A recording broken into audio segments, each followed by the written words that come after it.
All right. Hello, hello, hello, and welcome everybody who is here. Candace, thank you very much for that sub. Unnecessary, but thank you.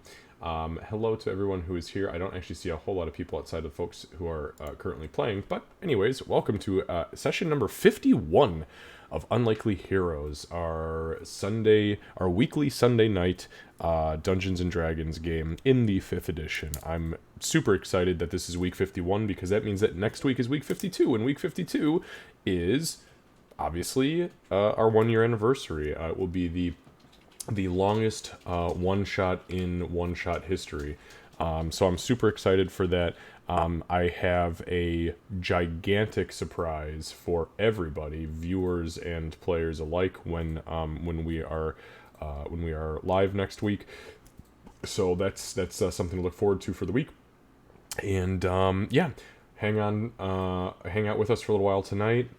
Please remember that I don't pay attention to chat while we stream, but the other players may dive into that if they are so inclined and or interested. So, anyways, without further ado, session number 51.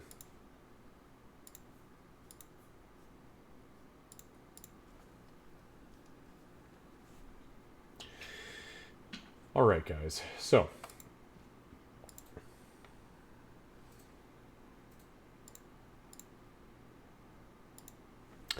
okay, so quick recap from last time. So we picked up on I believe it was Monday, the 23rd of Mujam, but it was the early morning hours of the 23rd.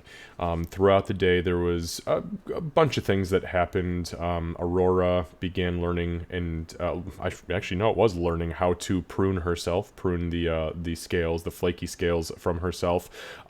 As she did that, she realized that they were regenerating very rapidly back onto her body. Not spreading. Nothing was spreading, but they were definitely regenerating as she was pruning herself.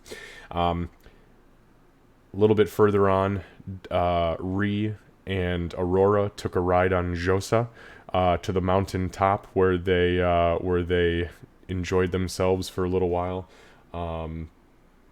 They had a conversation. I don't remember the length of that conversation compared to the first time Josa and Ree went up the mountain, but I remember that it was funny. I was laughing my ass off. Anyways, so during that same time, Doc attempted to keep an eye on this person who is potentially prey to her, or at least an open contract, an open bounty for her to take should she so choose. And she did not see her in the morning when she was looking for her, and I don't believe that you actually wound up looking during the... I didn't want to interrupt when he was doing his thing, but I was going to see if I could do that after. Because I couldn't role play while he was doing his thing anyways. That is true, yeah. Yeah, we can discuss it as soon as we kick it off. So the rest of the day was spent essentially going through the motions, and unfortunately it ended up that when Ree and Josa came down the mountain, they decided that they were going to dismount at the tavern, and then while Doc and Aurora had breakfast, Gray and Ree decided to go to the Temple of Moradin, of all places, and defile their fucking religious garden. Seemed like a good idea at the time. It was a great idea. But not, I mean, and there was a lot of ignorance involved. You didn't know that there was any religious, symbolization or Symbolism. yeah, I guess symbolism. It's deeper rooted than symbolism. I was trying to think of a word, but I don't think there really is one. But yeah, it will say symbolism. But there was a deep rooted necessity for some of those flowers, and not only did Ree destroy a shitload of those flowers, but Ree also stole some. Oh yeah, actually that reminds me. First thing that happened in the morning was Ree got her maul, which is pretty fucking badass. Gray and Ree brought the flowers back to the tavern to play a joke on Aurora and Doc. Unfortunately, when Ree pulled the flowers out, a local bureaucrat noticed and immediately called them out. When the conversation turned awkward, the bureaucrat began to call for the town guardsmen who were sitting and just trying to enjoy some breakfast ale with their fucking porridge. So the guardsmen come over, and during the conversation, where all they were intending on doing was confiscating the flowers and potentially offering up a fine, Gray fucking snapped and told the bureaucrat to shut the fuck up, sit back down, and finish his breakfast. But the guard thought he was talking to him. And that was when Gray was clasped in irons, ironically, by himself and dragged away to the local jail. It was there that while being searched, the guardsmen also found the fucking book bound in gnome flesh that had nothing but necromancy spells scribed into it. That entire situation unfolded with a couple of very lucky persuasive moments on Doc's side, which ended in a fine, a steep fine, quite frankly, as far as the gold was concerned, and then the confiscation and destruction of the spell book, except for the last page. If I remember, remind me if I'm correct.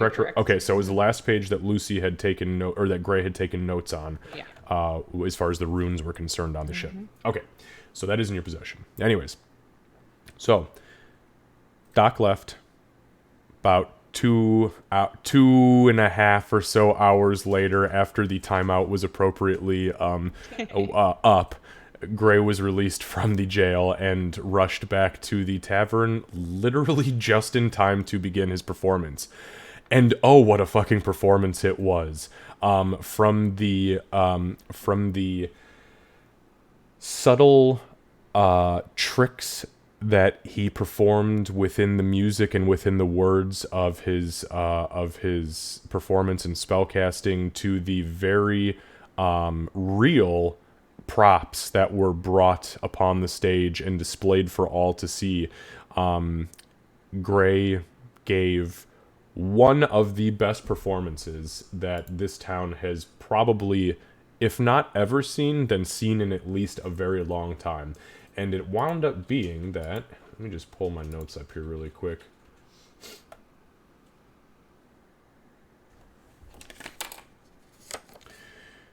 So Gray so where this should have... So Gray only actually failed one of the 5 performance rolls that I had him roll. And 2 of those 5 were what were considered on my sliding scale critical successes, which actually pushed you higher up in the bracket of success. And before I even had a chance to have you roll the 8 total I anticipated, it was already over. They were already enthralled. So... by no magic. I mean, there was a little trick here and there, but by just performance alone, it was beautiful. So, where we're picking up today, it's going to be probably about 7:30, because I believe the performance was about a half an hour. So it's about 7:30 on the 23rd of Mugem, Monday, and we are just finishing the performance. Now, what has transpired is, as the performance completes, Gray, all of the shadows that you have seen popping up around the room, these weird... tendrily, almost like tornadic vortices that you've seen appearing around the room that nobody else seems to notice, they begin to kind of funnel in towards you. And as you go silent and the performance finishes, there is a moment, a pregnant pause, where the crowd goes absolutely dead silent. Everybody in the crowd gasps almost in unison as the 3 of you in the crowd, meaning Aurora, Doc, and Ree, see 2 massive, shadowy black wings protrude from Gray's back for just a moment as he's taking a slight bow. I mean, like a half a second. It's almost as if his cloak grows up and off of his back as 2 shadowy wings and then vanish. And the crowd goes fucking wild. Oh, that's a nice touch. That's a nice touch. I like that. So really quick XP recap. So session number 50, you had 850 experience from roleplay because, I mean, there was just too many good fucking moments. Even somebody getting arrested. Pretty awesome.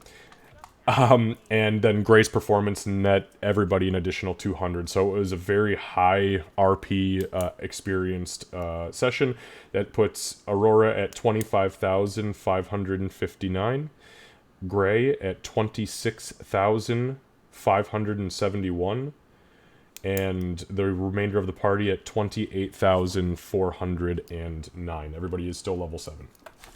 So, any questions before we dive into what is essentially picking up right where we left off? Other than the one that I heard already posted. No. Okay, so yes, the answer to that, Candace, is that while I don't anticipate you, even if you encounter this woman here, I don't anticipate you stabbing her in the throat in the middle of Gray's performance. Unless that is your intention, then then the retroactiveness will have to be a little bit more on a serious scale here. No, so my intent was for it to be a conversation. Okay. She does Nope. something crazy. That is perfectly fine. As long as it's conversational. I know this NPC, and I don't think that she's gonna stab you in the throat yet. Okay. So yeah, we'll pick right back up. So what? Let me go ahead and get the music going here.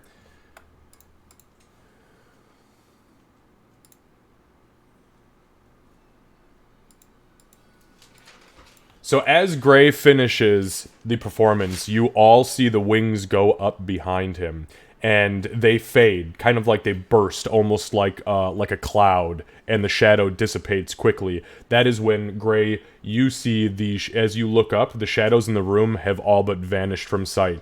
Everything goes quiet for a moment, and then the crowd just bursts into an absolute cacophony of screams and cheers. There's a couple jeers here and there, but boy, are they having a good time. And that gives them a nice little glare. No, Jared. Oh, the jeers, yeah. And as they catch your goblin-y glare, they quickly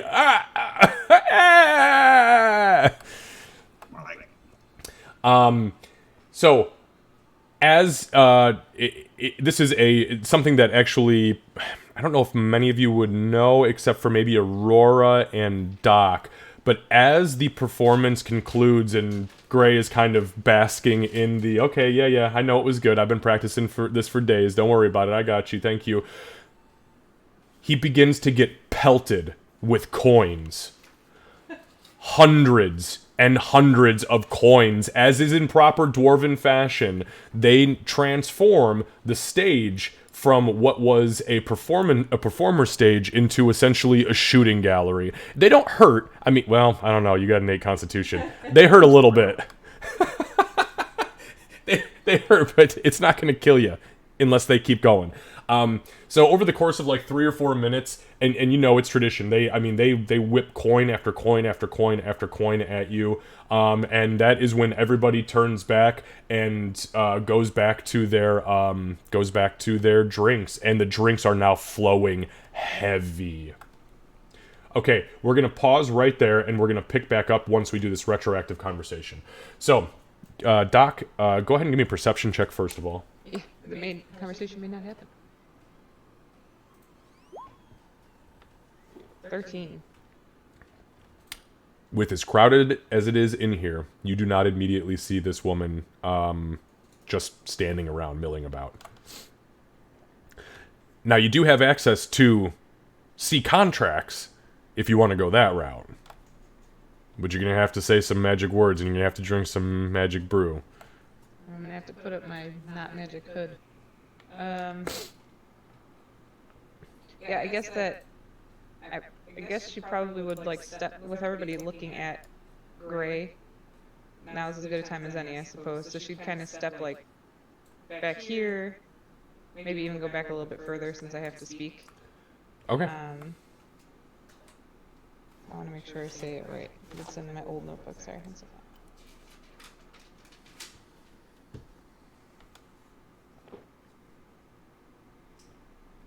You know, I think I put it in my inventory notes, actually. Hold on. Sorry, guys.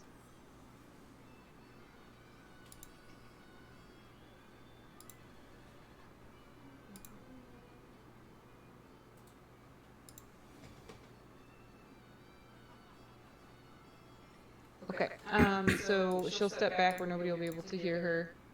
at least where she thinks they won't. And she'll whisper, she'll take out the goblet and say, "I thirst for the crimson conduit," and then drink and pull her hood up over her head, trying to cover her eyes. Okay, so as you do so, make a stealth check. Okay. It's a 15. It's almost way better. So I rolled one nat 20. It's her. As you drink from the skull goblet and you pull it back down and you taste it fill with this metallic-y, warm metallic-y liquid, you drink it in and you whisper the words and you feel your vision shift and everything becomes hues of red and grays. As you look up, this guy, whoops, wrong screen. This guy right here has turned around and is looking at you. She'll kind of nod and then I'll go and point to the stage to try to get his attention back on Gray. Make a deception check. Come the fuck on, dice. Do rogue stuff. 7. 7. He kind of like glances over his shoulder and he looks back and he says, "What you drinking, lass?"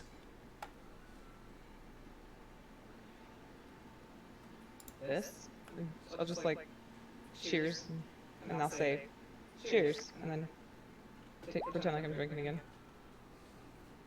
He kind of nods down to you, and he has this big stupid shit-eating grin on his face, and he kind of like squints a little bit, and he says, "Something wrong with your eyes, lass?"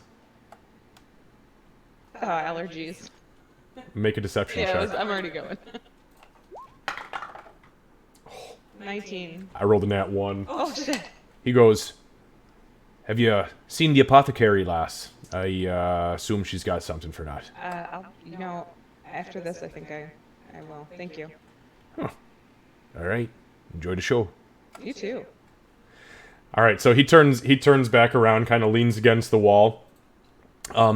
As you begin to walk past him and out into the room, from under his cloak, you kind of like start to look around, and as you do so, you see his hand kind of come out from his cloak as he takes a sip from his own goblet that has an identical skull engraving around the upper lip.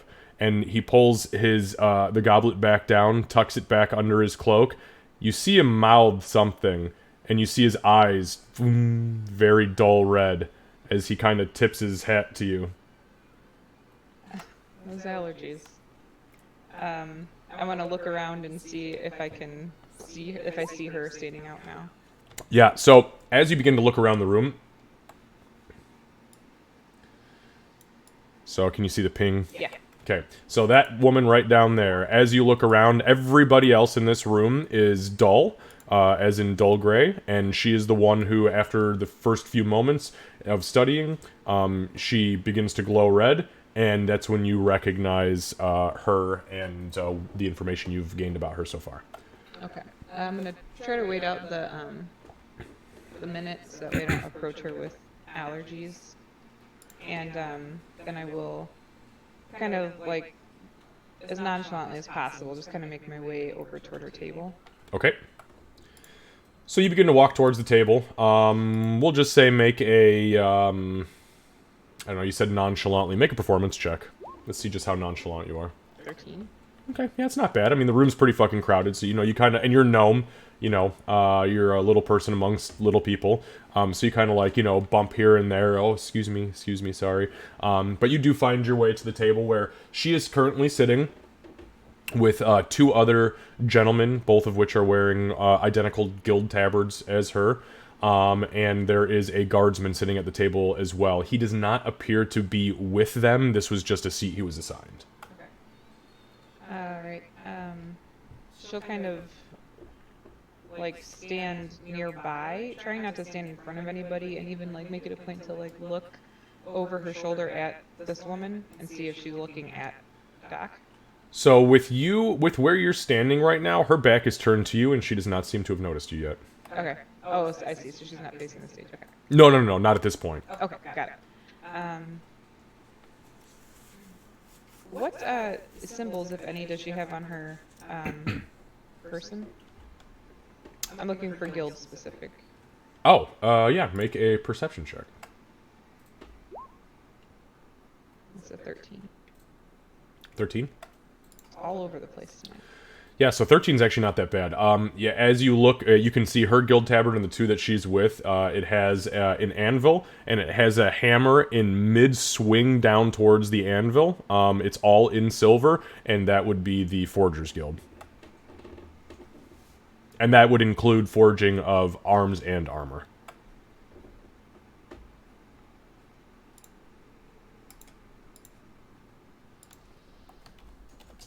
Okay. So is this? That's a seat there, isn't it? Next to her. Yes, it's open. Okay. So I'd probably flop on there. Oops, not on her. Not sitting in her lap. That'd be awkward. Very awkward. Just gonna have a seat. Mama? Is it alt? Yeah. Yes. It's alt. Okay. And then I'll say, do you mind if I sit here? She kind of looks up at you, and just as a reminder for anybody who is listening, or for you guys who are just interested about this woman in general, this is the woman who is half elf, but her other half is dwarf. Okay, so let's see here. So yeah, she's a little bit thinner framed, but she does have like a stockiness in the shoulders and in the waist of a dwarf. She's, you know, probably about 5'2" at best. You sit. And she glances over at you. She kind of squints. She says, "Have you been assigned to the seat?" No, I actually didn't realize there were assigned seats. My friend is the one doing the show tonight, so I wasn't actually sure about where I'm even supposed to be. Do you have a ticket? Are you even supposed to be here? Yes, I'm supposed to be here. I just didn't realize that there were assigned seats. I think I'm supposed to be helping with the show.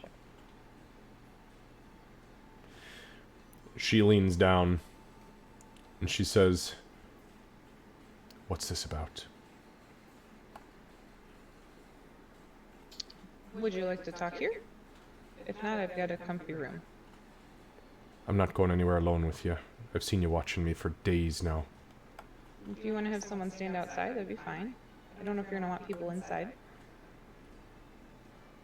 Don't make me call the guards. And she nudges across the table. There's no need to. I just want to talk. Not interested. Thank you. Okay. You obviously know things. I'm trying to find out more information. On whose behalf, outsider? Mine. What's it to you? I don't make rash decisions. Who'd you work for? Me. Wrong answer. Who'd you work for? She's gonna look around the table again. So the other two bureaucrats, I keep calling them bureaucrats because I see them in the purple. They're not that bureaucratic. The other two guildies are in conversation with each other, and the guardsman is watching Gray and just fucking slapping his knee and laughing. He looks like he's probably 3 sheets to the wind and should definitely not have the loaded crossbow that he has.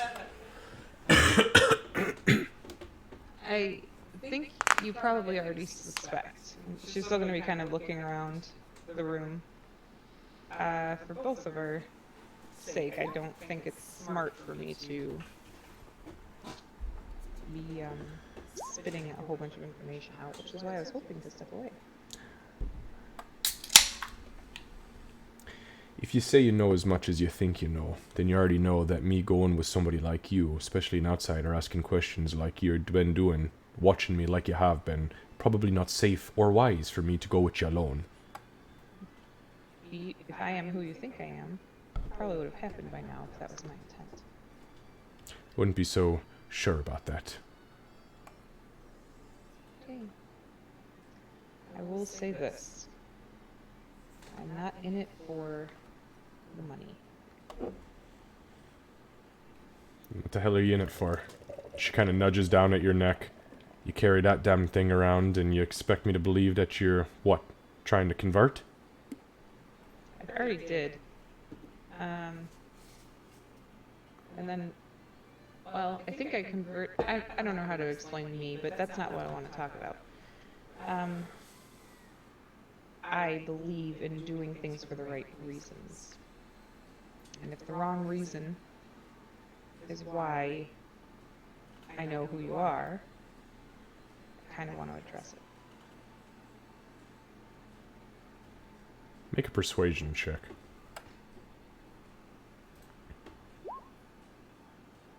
Five. Piss off. Hey, good luck. And she'll jump down off the stool. She lets you go.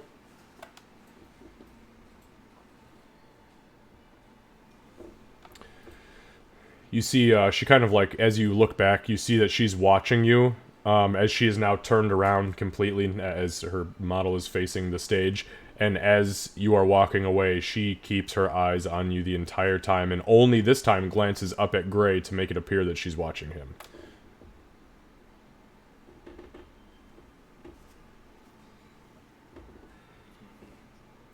Okay. Yeah. She'll, Candace is like, now I stab her in the throat in the middle of Gray's performance. Be nice about it. Bitch. If everybody else is still distracted, Doc will walk over one more time and, like, grab her cup off the table. One more thing is just You grab your cup or her cup? mine. Oh, so Hers you being Doc's cup. you left you put the skull cup? That's been in my, I put that in my bag. Oh, dude, I was like, walking what around the with it in my hand. fuck? Just like my drink, like my mead or what the fuck. Well, I was gonna say, that would be a power play, bitch. Do you know who I am? No, that's not Doc. Maybe Winnie. No, not even. But anyway, so I'll say, oops, I forgot this, and then double check that nobody's listening again. And is that still the case? I mean, make an insight check. I'll let you do that.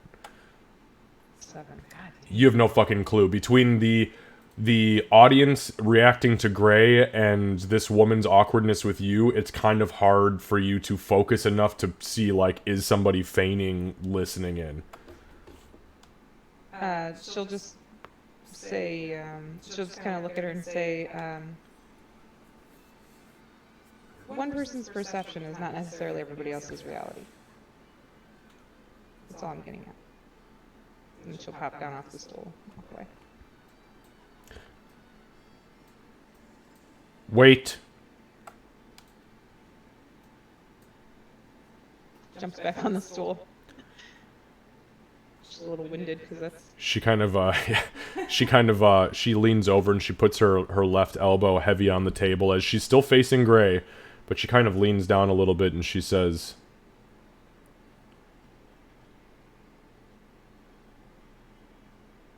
I suppose if you're going to do it, you'd probably have already done it.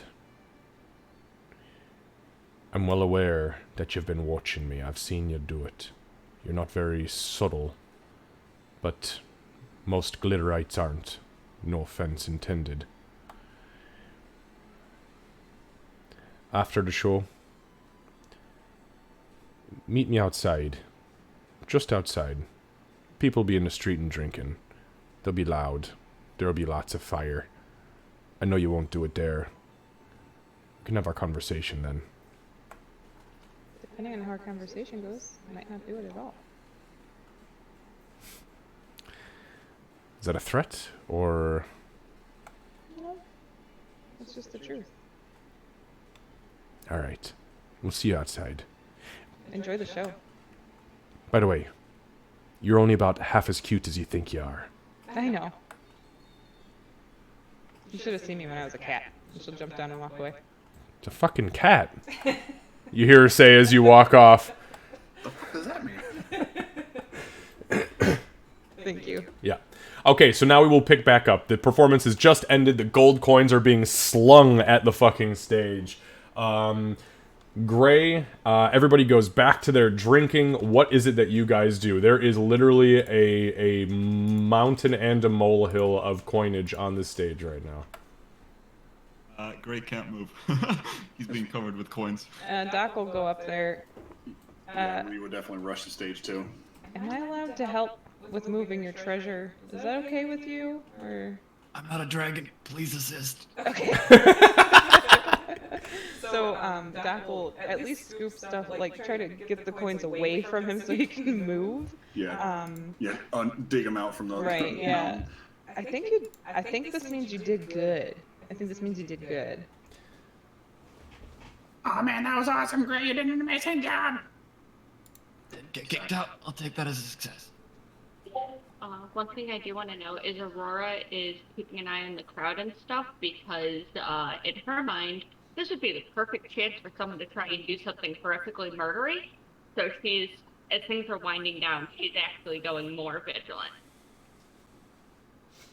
Okay, give me a perception check.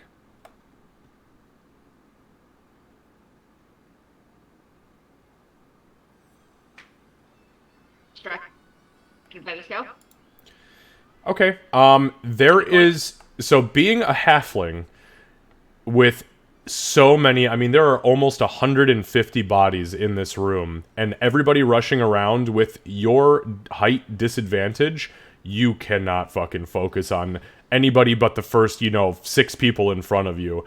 But those 6 people, they look pretty legit. I mean, it doesn't look like they're about to do anything murdery. Outside of, the whipping of coins, you catch, one guy, instead of, the nonchalant, underhand toss, you see him kind of, eye up and overhand full force, and you see it ping Gray in the head, which is actually what sends Gray down, and you see him,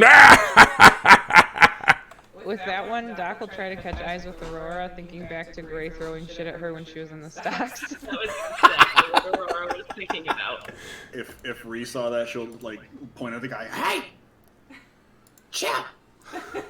That would, I feel like, if anything, that would be the one Ree would notice, because it knocked her hubby down. Yeah, and he just kind of, sorry, no. Relax! I got, alright. He takes out Appreciate your tips, but relax. He takes out a silver and he kind of ring tosses it. Alright, that's better. Thank you. I like the idea that since he's knocked down, it still hits Gray in the face. That's the one that makes you fail who does saves, right? Yeah, that's it. Oh shit.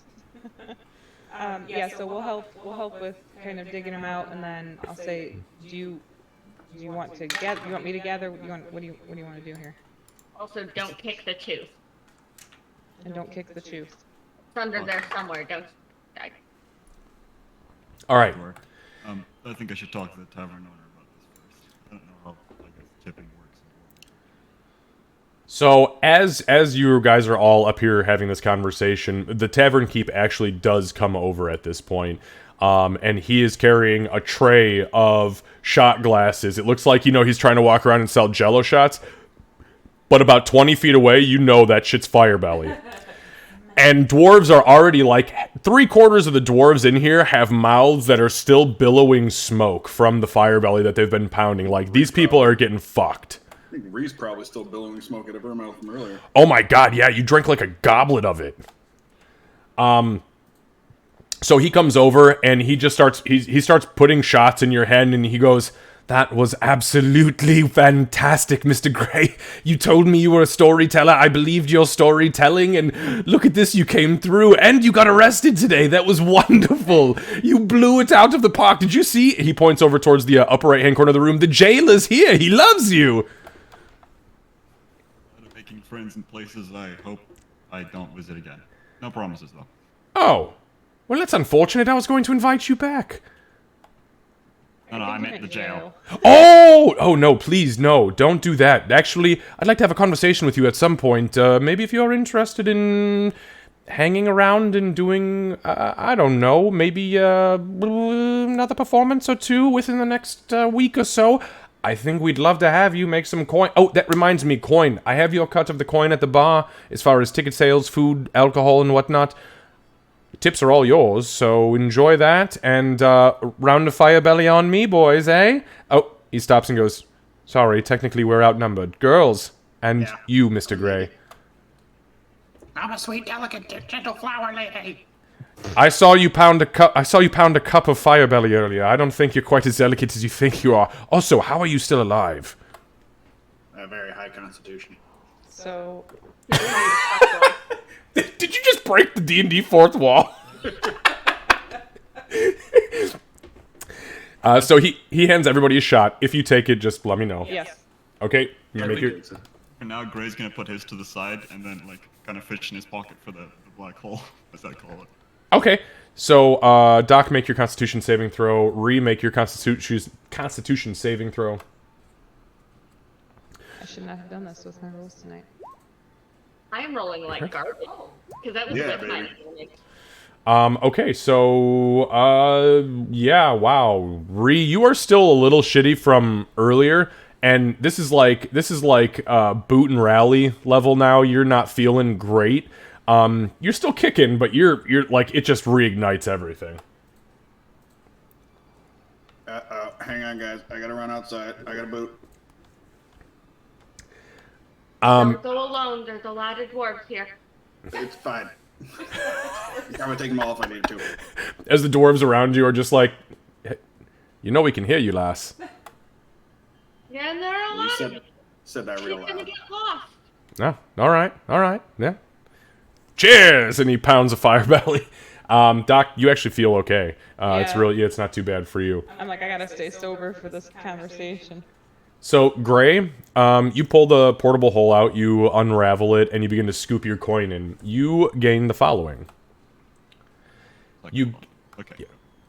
1,300 copper pieces, which for commoners is a lot of fucking money collectively. You also gain 50 gold. There are a couple of ribbons that have dwarven text, like dwarven calligraphy on them. And as you... do you speak dwarven? I don't think you speak dwarven. I do not. You do not. Okay. Well, either way, it is definitely dwarven runic language written on them. There's like 4 or 5 of them, and somebody threw stale bread at you, so... You gonna eat that bread? You can have it. I need to soak up this fire belly. It actually is pretty good bread. What's on the ribbons, Bard? How many of those do I have? There's 5 of them.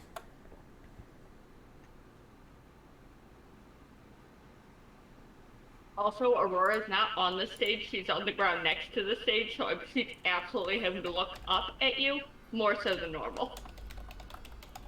I don't know. I don't read. Well, then give them here. Sure. All right. Here, you can have one, and I'm gonna go collect my thing. Okay. Yeah. Do they all look the same, or are the runes different? The runes are similar in nature, but they are all different script. There's different things on them. Okay, I guess then. I don't think Aurora's gonna run away with them. Hopefully not. That'd Well, be then So. rude as fuck. Far, yeah. Yeah. So, these, excuse me, not Ree, Jesus. Aurora, give me a history check, please, with advantage, because it has to do with dwarves. Oh god, I forgot my history has gotten a lot worse. On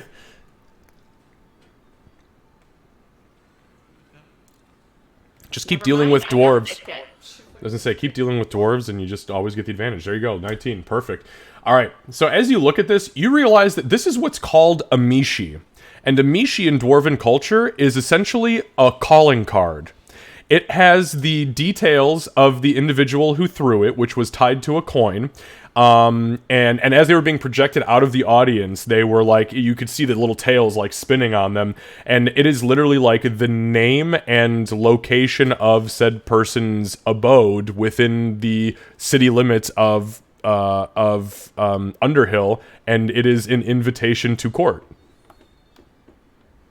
So Aurora's gonna look at it. She's gonna smile a little bit from within the depths of her hood.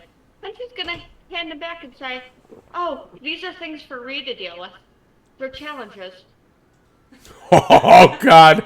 Oh, man. Okay, well, I guess this kicks off the evil campaign. 5 women slain in one night in Underhill.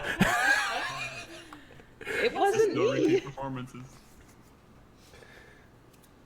What'd you say, Lucy?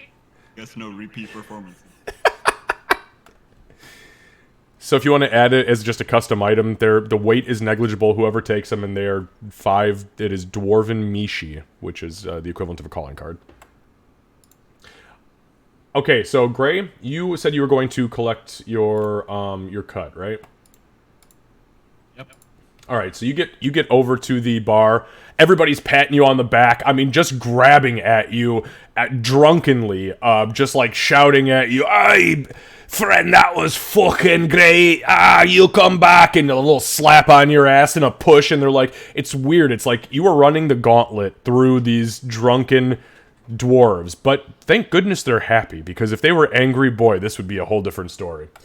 I think as he goes, he's gonna pretend to be. He's gonna pretend to be nice. Well, thank you. Hopefully, we'll see you again soon. Come back here. You don't need. Well, let me ask you this: is it sincere or no? Absolutely not. Okay, make a performance check. And I'll tell you what, do it with advantage, because they're all shit-faced. Not like you need it now.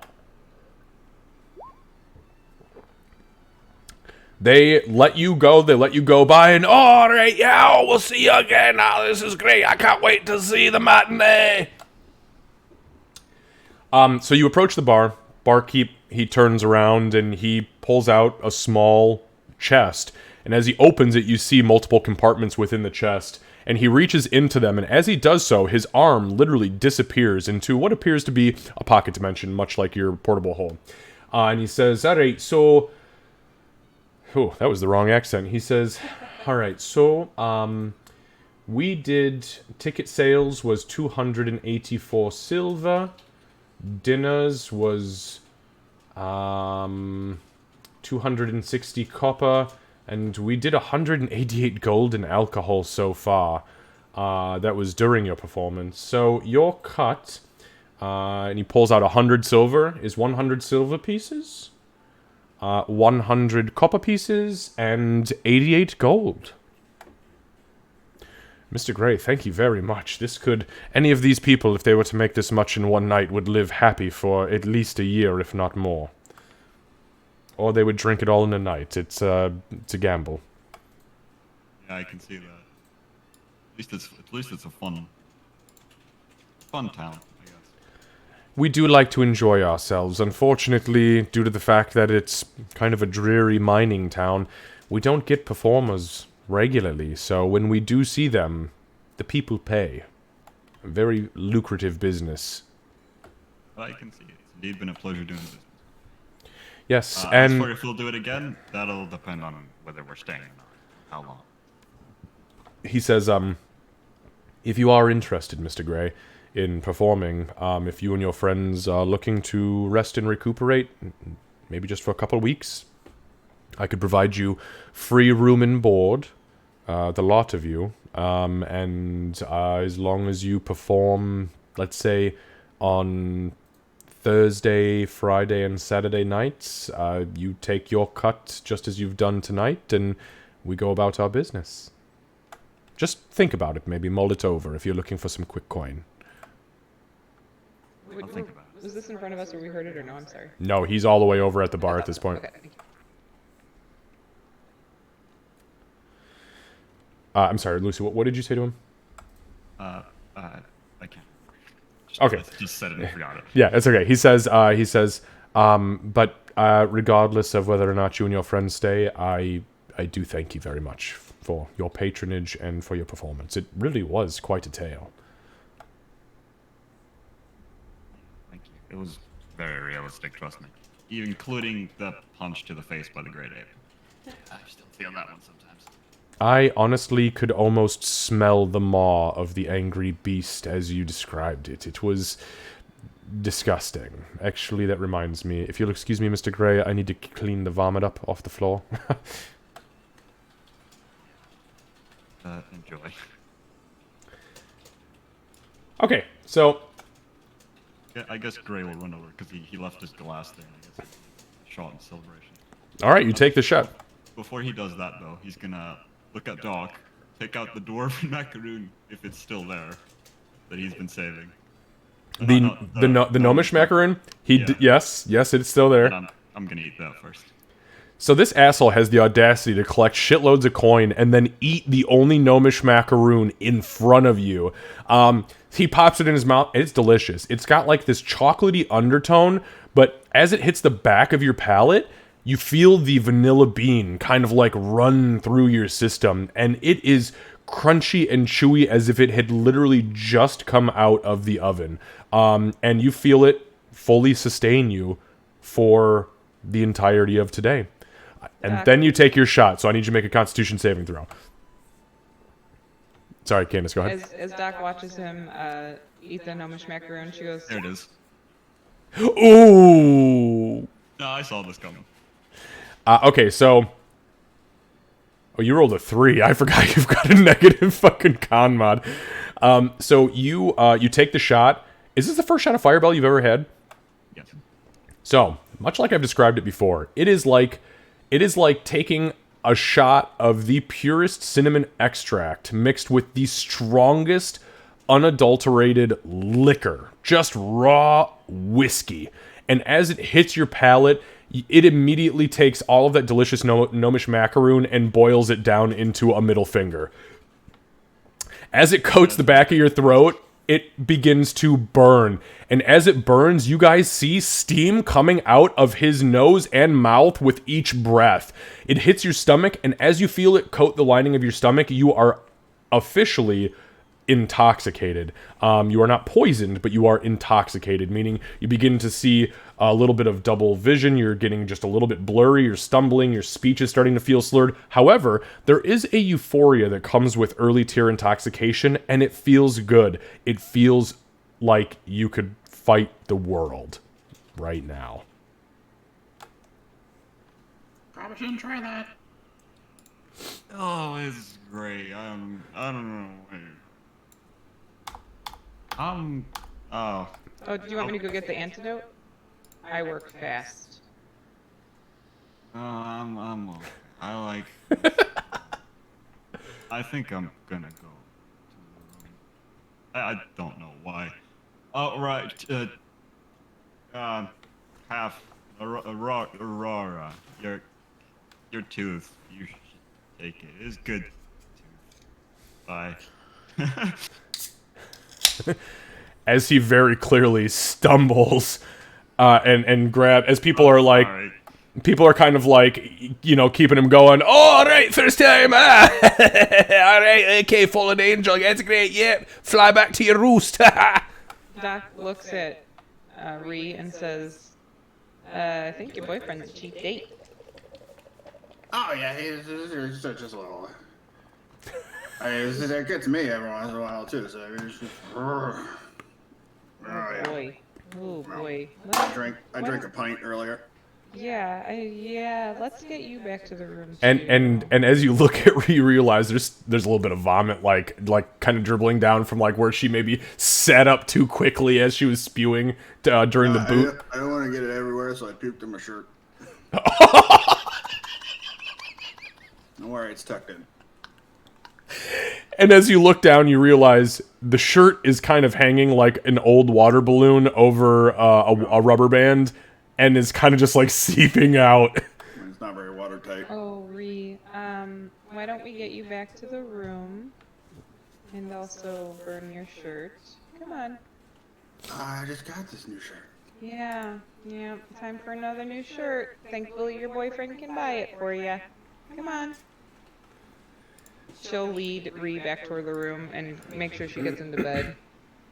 Not sure where Gray landed face down, but she'd leave him. Okay. You'd leave him face down? No. Oh, I was like, wow, that's fucking dark, yo. She'd leave him in his bed.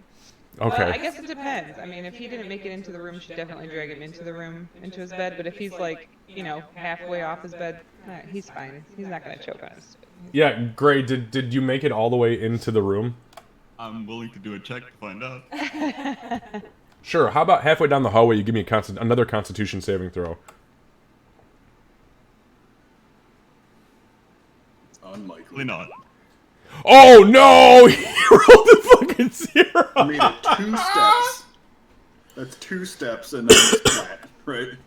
So literally, as he's walking, as you guys, as you two are talking, Rhea, and you're like, okay, come on, let's get you. You hear the crowd, oh, kind of like everybody, oh, and you guys look over, and Gray has fallen flat on his fucking face and just passed out cold, just Enjoy- out. Doc says, "Enjoy that gnomish macaroon, you bastard." And she's gonna get off the stage and help me. Can you help me drag him? I got him. I got him.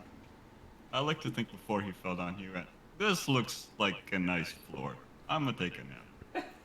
Didn't even brace himself either. No, and the dwarves all stepped out of the way and put their hands up, like. So Doc will help Ree drag him to the room, get them both settled in bed, in their separate beds, and then she'll head back out to the main area. Okay. In his sleep, he absolutely goes, "That was a good one." As Doc is closing the door, you hear, "That was a good macaroon." Yep. Yep. Enjoy it. It's gonna be great when it comes back up, you asshole.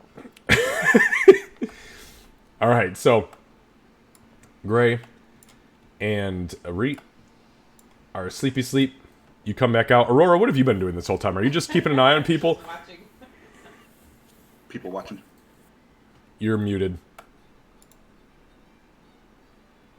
We can't hear you. Aurora, you're muted.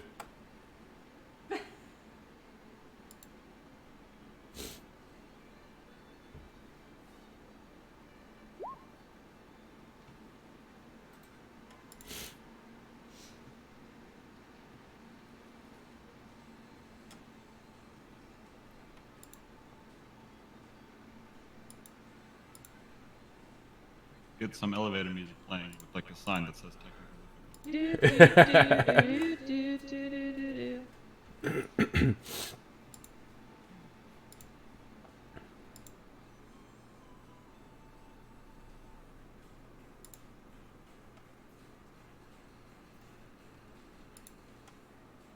Also, I want you guys to know that this track is literally called... Hang on. It is called Gnomish Celebration. And is it not just absolutely freaking fitting? It's Nailed it. perfect. It's great. I love it.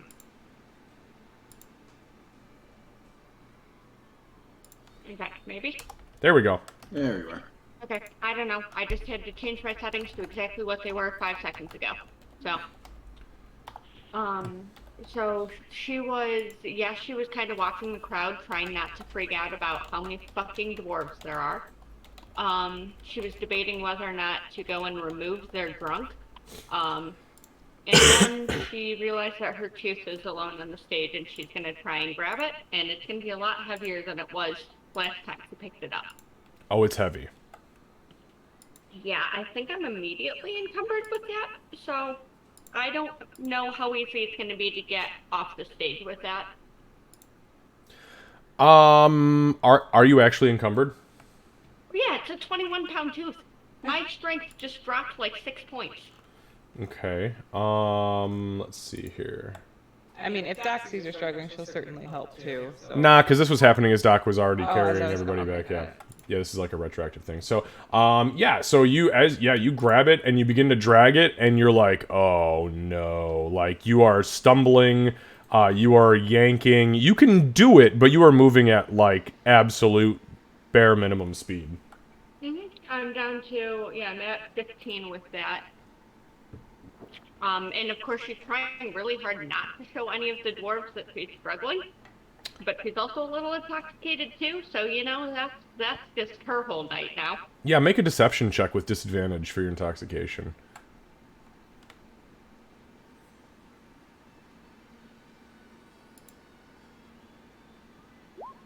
Oh no. Okay, so as you begin to grunt and groan and like you like get behind it and try to like push it towards the edge of the stage and you like get it and they see you sweating, you start to hear audible like jeers at you as, "Oh, we won! Come on, you can't lift the tooth! Hey, pint size, you need a hand over there? Hey, somebody get her a pint! She's already won!"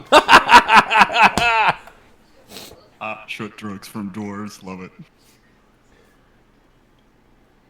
yeah, that's gonna go over so well with her. 1 second, I'm going to roll myself a check. Time for Aurora to go to jail. Yeah, possibly.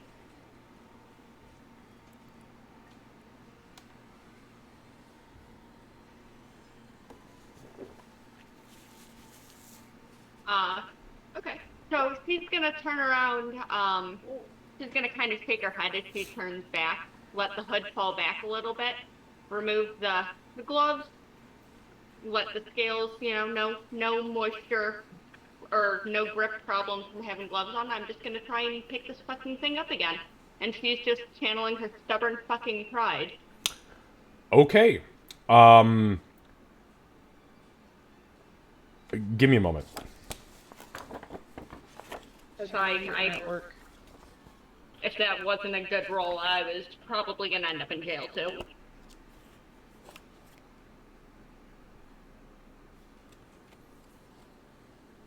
Oh, come on, we could have been jail buddies.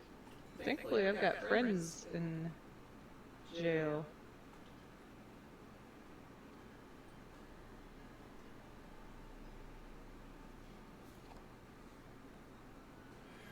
Okay. So I'm going to ask you to make an intimidation check, but this is not because I think you are intentionally being intimidating, but it is the surprise factor that comes with somebody revealing that they have fucking dragon blood in them is an intimidating act. It is not that people may react hostilely to you. I just want to. We'll just make the intimidation check. Okay, flat roll. Yep, flat roll. This is by no means you shouting at people. I just want everyone to understand this is not like me thinking that you are trying to show off and be bravado. This is just a raw act of this is what I am. Yeah. Yep, and in front of 150 fucking people, so much staying hidden.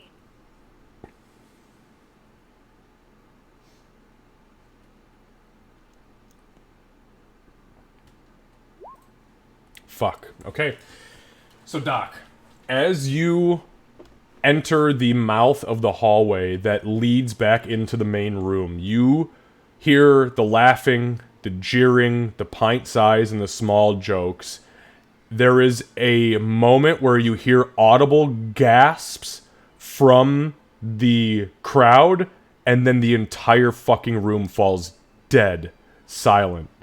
And as you enter, you see Aurora without her hood, glove and sleeve completely removed, holding the fucking tooth above her head. She's struggling, but she's capable of doing it. Doc will kind And of, every head in the room is staring at Aurora. Doc will make her way through the crowd, and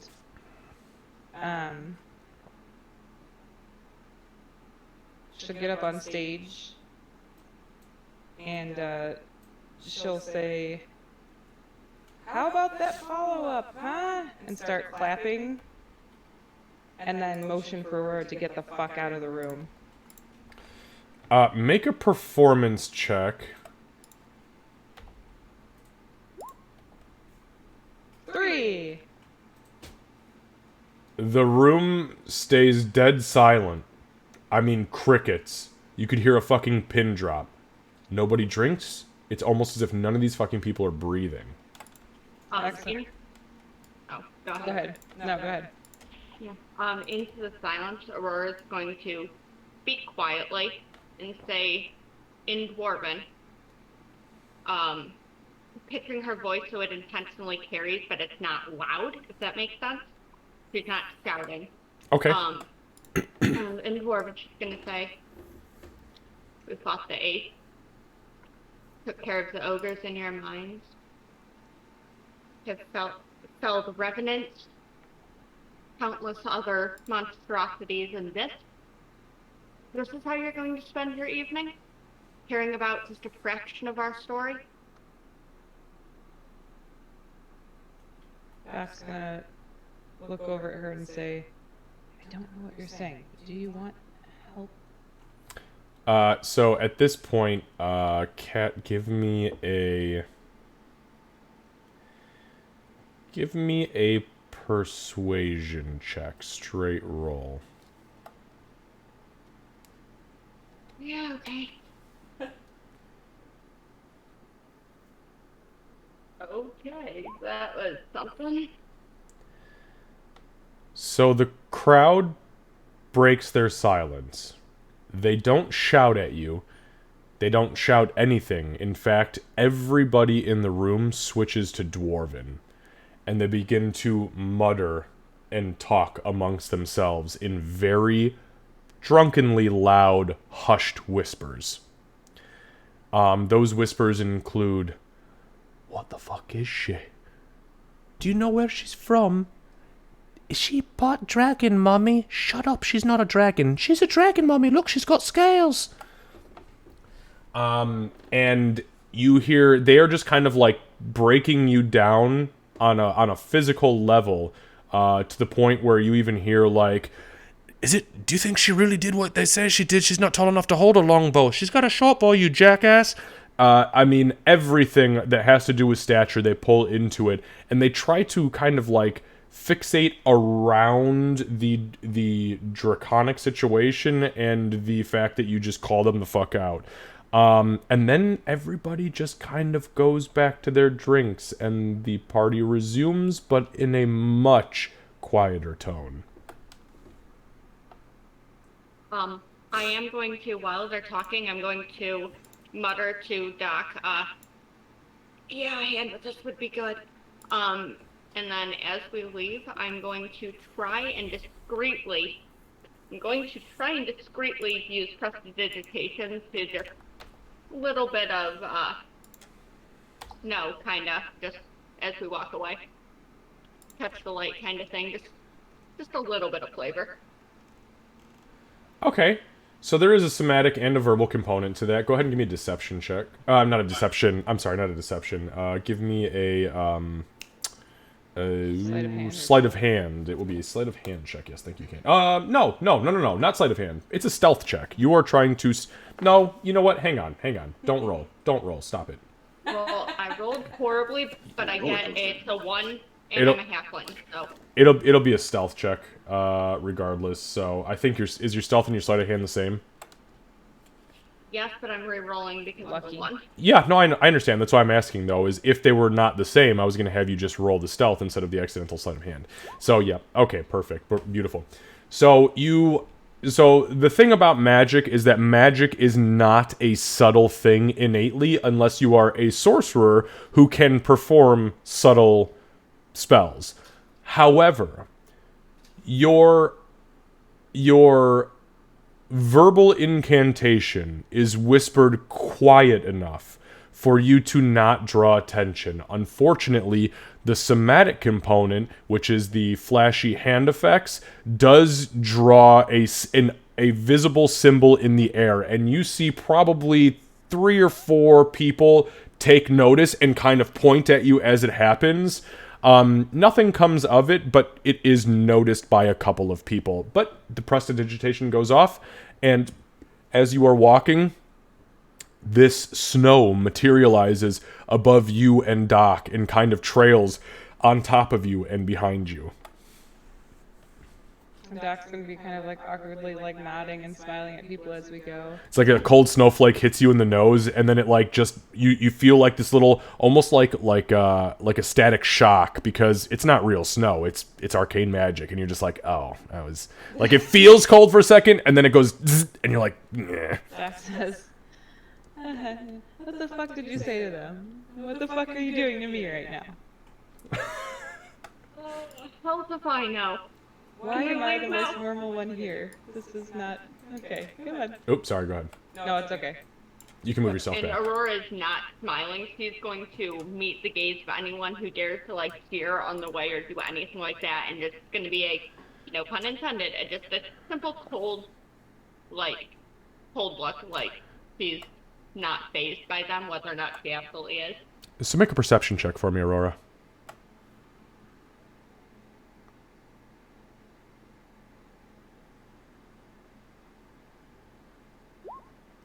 Okay, so after this situation unfolds and you begin to walk away, nobody looks at you as you walk past. Not a single eye rests upon you as you go about your business after this. Yeah, this definitely won't backfire on us later. Yeah, so she's gonna go back with Doc, and then when they are out of sight, it's going to be a very long exhale, and yeah. I understand that you are uncomfortable here. But things like that are not going to keep him safe. I cannot hear that one, so let me turn up the volume. I can say it louder, too. Yeah, that works too. She said she'll be saying it quietly, but I understand that you're not comfortable here, but doing things like that are not going to keep him safe. All I asked was why they were spending their evenings poking fun after what they just heard. That was after you revealed. So, Aurora, give me an insight. No, you know what? Don't do that. Give me a history check and do it with advantage. This is a dwarven cultural history check.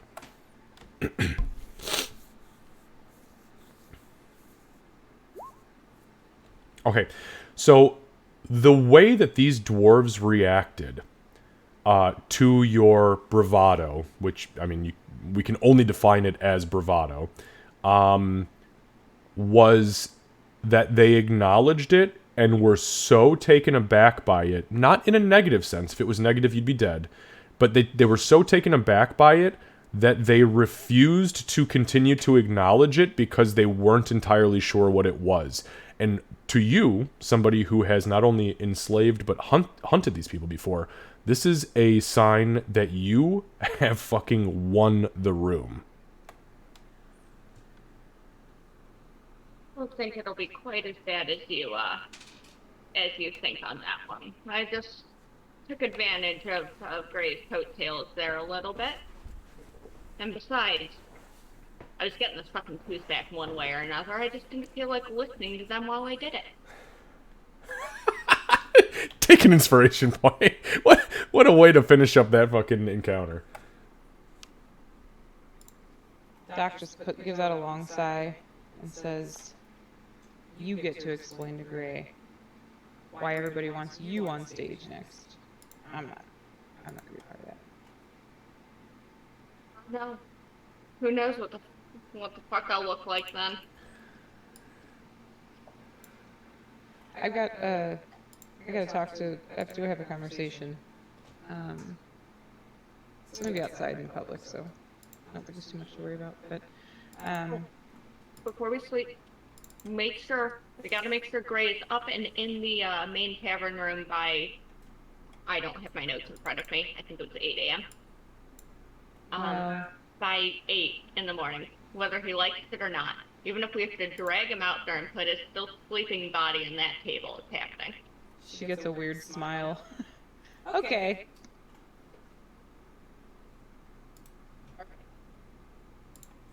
I'll be back. If you're not back in an hour, I'm coming after you. Okay, I should be right outside. If I'm not right outside, then I was either kidnapped or I walked farther away than right outside. Well, if you're not back in an hour, I will tear this town apart brick by brick. Don't kill anyone. Be back in an hour. I will do my best. So Doc will head out to just outside. Okay. So, as you step outside, go ahead and just kiss already. Isn't this how we got into this fucking predicament in the first place, Lucy? As you step outside, Candace, go ahead and give me a perception check, please. Hey, a good roll.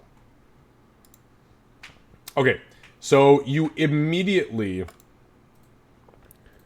look to your right, and almost as if you've got some of that liquid still left in you, which you definitely don't, but it's almost as if you do. You notice sitting near a couple of haystacks and a very large crowd of now filtering out and in of the tavern drunken dwarves. is the woman that you have asked to speak with. Okay. Doc will sit. Is she sitting, standing? She is she's sitting. She's sitting on the haystack. Oh, yeah, you said that. So I'll go sit next to her. Okay. So you go and sit next to her, and she kind of she side eyes you, and she says, "All right, this is your opportunity." Okay. So there are some people that have done or will do or are doing things that deserve this, and there are some who don't. And I have to tell you that the reason I mean, I don't try to be too secretive about looking at people, especially in a room full of people, but I'm just curious what exactly, well, first of all, do you know what exactly has gotten you on the list? I have a good inkling, though if I suspect you are what you say you are, I'm not entirely sure it necessarily warrants my own actions, but bureaucracy is a fickle beast, and unfortunately sometimes people overreact. Let me ask you this. What's the contract worth? In gold value. In my opinion, okay, so No, I'm not asking in your opinion. I'm asking, what's it worth? it's worth 180 gold and 2 jade stones worth 50 gold each. Which, in my opinion, is not, and she has like a very serious look on her face, in my opinion, is not even close to being comparable of what you'd have to give. So she as she does physically like brush her hand over her face, and she just kind of like shakes her head. She says, 180 gold and 2 jades worth 50. You know, you can't even enchant a jade stone. It's not worth shit. I didn't know that. Somebody did this. You want to know what this is? This is a rich boy who's upset because he got bested. This is a rich boy who is upset because he got bested and decided that he was going to take Mummy and Daddy's coin purse and open it up into the dark market.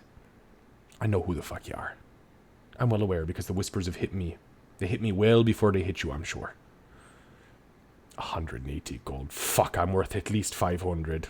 I don't think they think about the life, which is what I disagree with and why I don't jump to these kinds of things. They think about I'm not talking the about my offense. I'm not talking about my life. I'm talking about the offense itself. I understand what you are. I understand what you're doing. I understand why you're talking to me. I'm grateful that you didn't just off me when you had the opportunity. Poison me in my sleep, whatever it happens to be. Stab me in the throat. But the 180 gold, plus 100 gold if you manage to hawk the fucking jades to somebody who could actually use them. A jeweler. So what, we're talking less than 300 gold pieces? You want to know what I'm guilty of? I would. I'm guilty of sabotaging a rich boy's anvil so it would crack during a final. Because he fucking dumped me. He dumped me for another boy. And I was furious at him. A woman scorn hath no fury like the hells that rain down upon the hammer and anvil of Moradin. And let me tell you something, sister. That came straight from my heart. That son of a bitch. That anvil was worth maybe at best 15 gold pieces. I could have paid it straight out. It was a matter of pride. And he took Mummy and Daddy's fucking gold purse and said it was guild sabotage. I'm assuming. Guild sabotage, yeah? She just smirks. That's what I thought. Well, fuck him. And if I ever see him again, I'm gonna tell him straight to his fucking ugly face. Bofran Vorak, I will cut your fucking throat while you stand, you son of a bitch. So, did you love him, or were you just angry that he dumped you? That man gave me his heart. He forged me a golden heart and gave it to me. And then he walked away from it all. Decided he had bigger things to unveil in the world, to unravel, to decipher. Claimed the whispers of Moradin had been falling upon him. And that may have been so. But I told him I could be a good wife. I bear you children. Look at my family. Shit, I've got 22 siblings. 22. My mum, she's been bumping them out. My youngest brother, 6 months old. My mother's 113. What's his name? I just told you. I missed it. Bofran Vorak.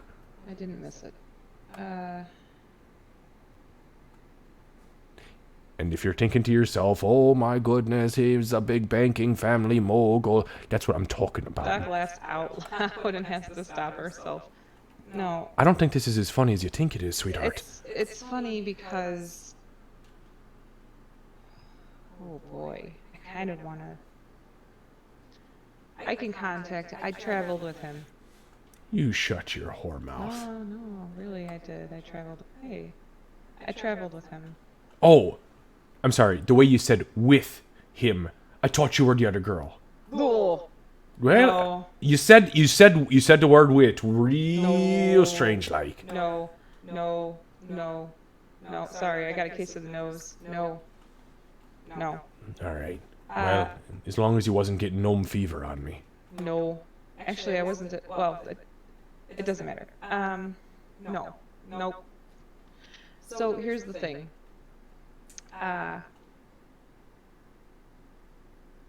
Yeah, I don't think this is going to be a problem much longer. I'm not going down without a fight. I'm not I'll going to... fucking tear your throat out That's if not I what have I to. mean. Oh. Well, you're speaking in fucking riddles, gnome. How am I supposed to I know? can't... It's kind of just part of my nature. Yeah, I understand that. That's why I don't hang out with your kind. No offense, by the way, but don't I really just... hang out with my kind. I appreciate a good straight shooter, which is why I honestly Okay. thought... Straight shooter. She's going to look around and make sure nobody's, like, actively listening. Make an insight check. Insight? Okay. Yes. 8. Everybody is way too fucked up for you to be convinced that anyone's listening in actively. She'll still kind of whisper. She has leaned into you, by the way. Okay. She leans in to hear the whisper. He fucking owes me. And if I find out that he is truly the one that put this out, I'm finally going to give him the beatdown he deserves. You see this absolute sly, shit-eaten grin creep over her face as her head tips down. I heard he went back up to Helmkar to visit Mummy because his clean purse was a little too low after he spent everything he had with your kind. No offense. How certain are you that it's him? That put this out on you, I mean. There's only one person it could be.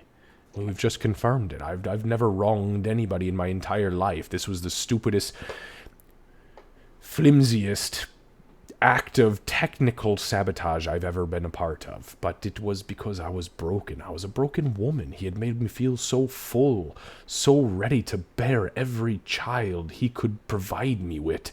In the name of Moradin, I was so convinced and so loved. And he just fucking walked away from it. And I took my vengeance out. And I watched him fail his final. And I knew he knew it was me because I laughed my ass off when I saw the anvil crack. And about a week later, he left. And about a week later, you showed up and started watching me. And I knew I was right. So Doc will take her, if she'll like put her hand out. And she puts her hand in there, she'll put her other hand on top. And she'll say, well, some comfort for you is that Karma's a bitch. And whether it's Garl or Moradine, he has certainly, it's caught up with him. I'm going to be in touch with him, and I want you to find somewhere safe because I'm not the only one here. She glances around. She goes, "Oh fuck! He got a whole clan of you on me." I don't know, and I don't know who's paying attention, and I don't know who will actually pursue it. She starts to like glance around up at the rooftops. She's like, "Fuck! But if you've got somewhere safe to be there. I have guild duties. I've got to.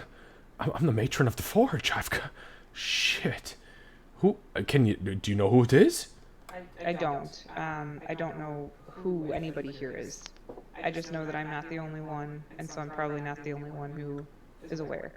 That being said, though, I'm sure you're not the only one who thinks that cost is low, that Beaufort's a cheap ass. And I will do what I can to have this dropped.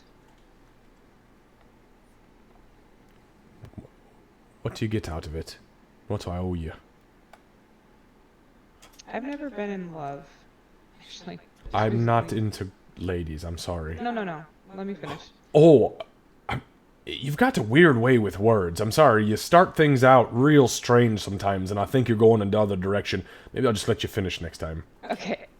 I've never been in love. It seems like you were.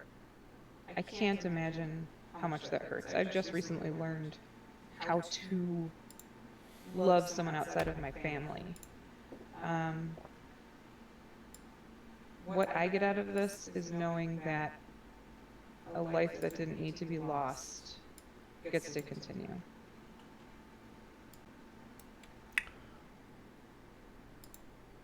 That is probably the strangest fucking thing I'd ever expect to hear from an assassin wearing the gold nugget of the glitter brights. She taps the nugget as she's saying that. And as you touch it, at each tap that you touch, it flashes just like a lightning bug's worth of glow. And she kind of reels back. She just says, "What the fuck are you?" I'm still figuring it out.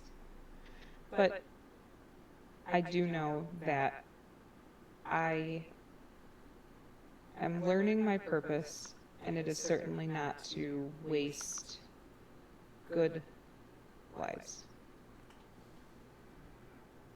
All right. I think I may take a couple of weeks to go on the underground, Yeah, and sabbatical, right? something like that. And we call it vault duty, but it essentially ensures that we're protected should, dangers arise within the guild structure. Obviously, dangers have arisen. So, I'll do my best to get this handled for you, so that way you can live out your life. Just don't pursue vengeance.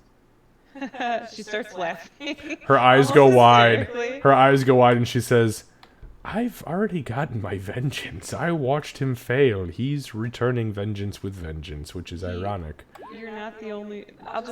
Like I said, karma has caught up with him. His luck ran out for a while. I think that I'm hoping that he'll be able to get back on track, because that boy is a little. It's not his fault, They say his family's cursed.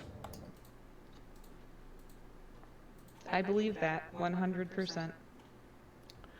Well, Mardine, bless his soul. Hopefully you get to him before somebody else does. I hope so too. Stay safe. I am very sorry that he hurt you. He's more selfish than he realizes in his actions, I think. He tries to be very giving, but He's about a quarter of the height that he makes himself out to be. And I'll just say that. She stands up. She kind of like glances down at you, and she says, "Thank you." She begins to walk off to the northeast towards the Temple of Moradine, and she stops and she turns around and she walks back quickly. You see her open this small satchel, kind of like a little, like a what do they call it, like a clasp. It's got like the little metal top, and it's just like a cloth bottom.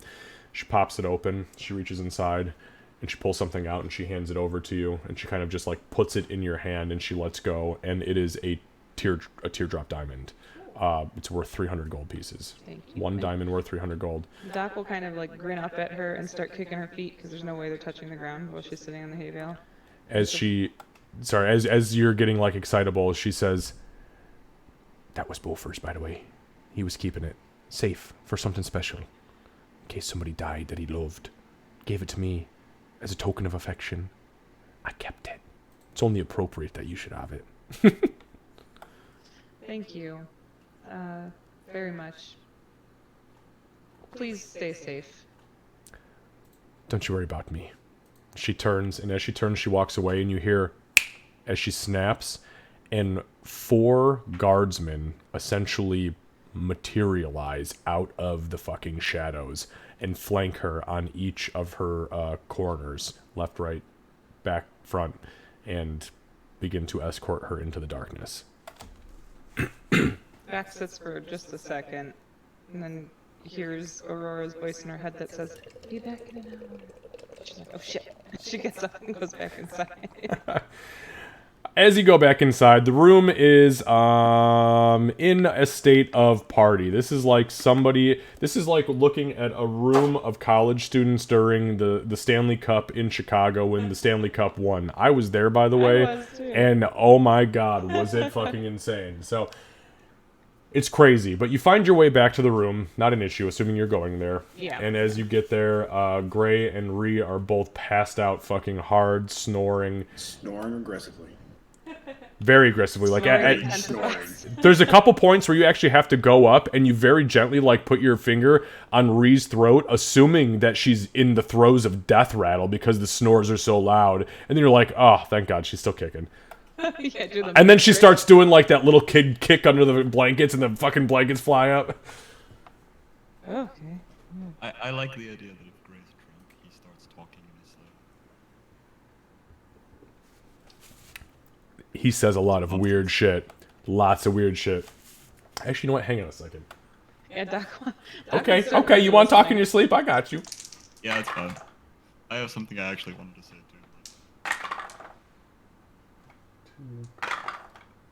Okay, so as you are in there, 2 of the 3 things are audible. 1 is just fucking gibberish. Lucy, I will give you 1, and then I get 1. Okay. I think what Gray was saying is like, still kind of drunkenish. It was a good performance. Can't wait to tell. That's gonna be it. So as you're coming back in, Aurora's in here. Ree is passed out and kicking and thrashing and, you know, drunkenly snoring. Aggressively snoring. You hear Gray say what he just said. And then, like, a beat goes by, and there's, like, just some mumbling and, like, gurgling and stuff. And he takes a deep breath and just sighs heavily. And then you hear a deep breath in, and he just kind of, like, stops breathing for, like, 5 seconds, but at full breath. And then you hear... Ah, yes, perfect, Mr. Gray. Keep the shadows flowing. Ah. Doc is gonna immediately, like, her head is gonna shoot over toward Aurora. And Aurora, you hear it too. You're, like, in the corner just like, what the fuck? Aurora's gonna reach for her bow on instinct. Yeah, Doc too. Doc will be reaching for a dagger for sure. And then Gray's body just kind of goes soft again, and he slips into his sleep. And you hear him kind of like, like that happy, like that little happy drunken moan. Doc will poke him in the chest at first, like if he's not breathing deep like he was, and then once he's breathing, she'll like sidestep away from him and go over toward Aurora. What the fuck did he just? Who the fuck? What did you? I only had 1 shot. You know, we do have another room. We do have another. Yeah, but Ree's in here. You really think that he could hurt her. Did you really think that that could come out of that? I mean, we could kill him in his sleep. No. That would make me We'd really probably mad. encase him in ice and make his limbs rot off from I want from to- instantaneous frostbite. I at least want to get something out. Like, I want to wait until I know that we'll get something out of it. Okay, so we can take his black hole coin purse and then kill him in his sleep. Damn, guys. Gray, make a perception check. Make a perception check. You have got the perceptive feat, and you have a very high passive perception, so I'm going to give you a chance here. If he does wake up, my bow is in my hand at the moment. Because Nope, he doesn't wake up. He don't wake up. Listen, so everywhere that we go, and we haven't had a chance to have this conversation, I think now, and she'll look around at the two drunkenly passed out people. This is as good a time as any. I cannot reveal to Ree entirely that her bow is... I mean, obviously he's partially evil, but I think that he's more evil than we realize. And every time that I talk to somebody who sees him, What the fuck do you mean he's more evil than we realize? It's like, how evil mean, it's do been you like- think that I thought he was? He's a fallen fucking angel. it's been like, oh, he's a fallen angel, he's kind of evil, oh, that's cute. No, did you hear what just came out of him? I mean, that is confirmation that all of these priests, at first I was kind of like, okay, yeah, like you're a priest and you don't like the fallen angel, that kind of comes with your territories. But that really vindicates them in my mind. And Aurora, we need the things I never thought I would be saying. We need to try to save Gray. Okay, so that makes 4 options that I could see. I don't know That was how. 3 I had. I don't know how to save Gray, but like, I guess there's like fallen angels and there's like Gray. Alright, so, options. Kill him in his sleep. We can't go with the easy one. We cannot go with the easy one. Okay. Now, I'm gonna preface this by saying that these are not ideas that I'm suggesting that we have, or that we follow through on, but we have to consider all options. Fine, fair. Also, don't shank me when I say this. Kill him in his sleep. Take him to the camps. A fallen angel would be worth more money than we could ever imagine. Alright, I just turned down 180 gold. It's not about money. 80 gold they might pay that for maybe as a little finger. Right, it's not about money though. I mean, look, I get didn't what- say we should do it. I know, I get what you're saying, and I mean, I do think, look, here's something that I have to point out. He got away in Middleton. He got away. But he didn't leave. He could have left and we never would have seen him again. He could be off doing his own thing. But he came back, he was there, he sat through our court stuff. He could have been caught. But he was there. And now, it could have been because he wanted to see us get sentenced. But if that was the case, he wouldn't be here right now. I mean, Thank you. we can't dismiss that it could have just been a little bit of pride. Or a lot of bit of pride in Even his if, bread. even if that's the case, though, if you would have been able to continue being she, if you would have had that opportunity without having the problems that came with it, would you have? Don't think like Aurora. She's gonna pause for a second and give her a look. I don't actually think you want the answer to that. I know the answer already. That's why I asked the question. The hunter is dead. You brought back whatever the fuck I was, and now I'm whatever the fuck I am now. And I like you better this way, but Moot that point. it doesn't mean that it was your first choice. And I think that Well, no, Ray- you realize the height advantage when you're trying to shoot? I realized the height advantage. Yes! Well, I mean, you had a crossbow. That's very different. I was almost triple my height. Stabbing things in the neck was way easier. Yeah, and you and I could almost look eye to eye, and now Right. I have to look But- up at you and you're a gnome. The point is, he stayed, and he didn't have to. Okay, so we don't take him to the camps. We don't have to sell him to the slavers. That's. I didn't say it was an option we were going to. I think that we should do. I think we should do what we both know is the right thing to do. It's not the easy thing to do. It's not the most monetarily beneficial thing to do. And honestly, it's probably not going to be the most sane thing to do. Especially after what we just heard. But I mean, most of that sounded exactly like what we've been doing for the past 3 weeks. I don't know how to salvation. I don't Sure as either. fuck don't for. I mean, we could just let him exist in this gray area, and we could just you and I could just keep watches at night and make sure he doesn't shadow out and murder everyone, and we can go back to dealing with Nothraxian. Well, we have to deal with both. But I wanted to bring that up because I think it's something that eventually we're gonna have to talk to Rhea about.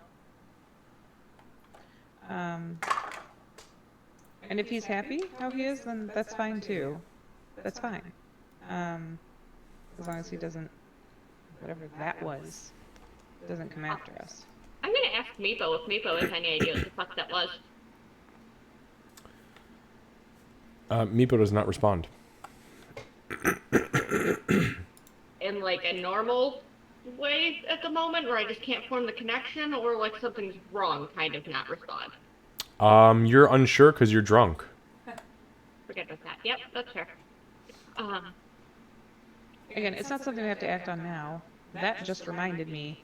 That just reminded me about a conversation I had. So, you know, everybody has said, "Watch your back, watch your back." But I see the good in him still. I mean, he's fallen. At some point, he was good. I don't know if he wants to get back to it or not. But if my little bestie over there is gonna continue to be in love with the creepo, I just want to make sure that it's a safe situation for her. Marie, but I still think we need to keep watches. I agree. Okay, I'm not gonna argue on that. And it will help when someone decides to tie a note around someone's toe. That's also true. That shouldn't happen anymore. It shouldn't have happened in the first place. There shouldn't be any more to that. And I'm her not voice sure. is going to raise a little bit, and then she's going to catch herself and lower it again. I'm not sure if you've been here for the past few weeks. There's a lot of weird stuff going on. I have scales. By the way, I've got another scale on my right hand now. So at this point, you hear Gray kind of like snort in his sleep, kind of like a. And as you look over, he kind of coughs, and you hear.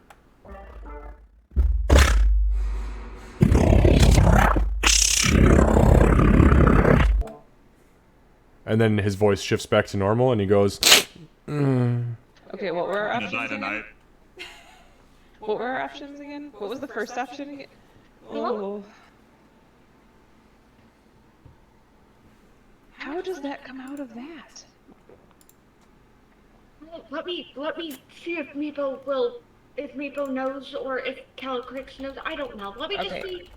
I'm gonna kind of do an inward equivalent of knocking at the mental door if I can, with a little bit of panic there. Well, what do you? I'm sorry. What are you trying to do? Tell me again. Oh, I'm. She's desperately trying to reach Meepo again. Yep. Yeah, there's no response. Yep. Okay, we've talked about watches. I will take first watch. You go to sleep. I will wake you up when it's your turn. Or if he transforms into something scary. Well, an egg isn't necessarily a bad thing.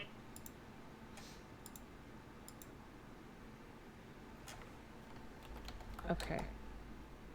Not a sentence I thought I'd say, but an egg isn't necessarily a bad thing. Well, go to sleep. Not sleeping right now is not going to be an issue for me. So, after that. So, feel free to try to sleep off whatever's left there. Did you drink it all? Yes. I'm gonna hit her with a lesser restoration. Okay. So she like gets up, walks over to you, and as she does so, she just starts fucking incanting and waving this sigil in the air, and you see this green trace rune, and as she reaches out and just bloop touches you, the alcohol flees your system. It almost burns out of you, and you feel complete 100% sobriety. Ooh, right through my nose. Sorry, I don't really know how to direct it yet. No, that's fine. I was doing okay. Thank you though. I'll keep an eye, go to sleep, and then I'll take my turn, and we may need to have a little family meeting tomorrow. Little Yeah, Sebastian. don't forget, you can't oversleep from that. Yeah, 8, I know. Yep, and I'm gonna hit myself with a lesser restoration. I'm gonna sleep. I'm not drunk sleeping with Shadow Boy over there. Okay, fair enough. Also, my tooth would be back in the storage room and locked as usual. Yeah, I imagine that's where we would have put that. Okay, understood. Alright, so throughout the course of the night, there are 2 other incidences where you hear just weird shit in voices that are something you've never heard before. They're very otherworldly. But they're unintelligible. Just not chanting, not magic, but just vocalizations. And then it shifts back to Gray's voice, and he kind of like coughs, and everything's okay again. And then morning comes. And morning comes horribly for Ree. Lucy, Gray wakes up feeling okay. That was probably your first soiree into, like, dwarven liquor. And it's a little bit of a headache, but not bad. Ree, on the other hand, Ree, why don't you give me a Constitution saving throw as you're waking up? Okay. To see how far you throw up.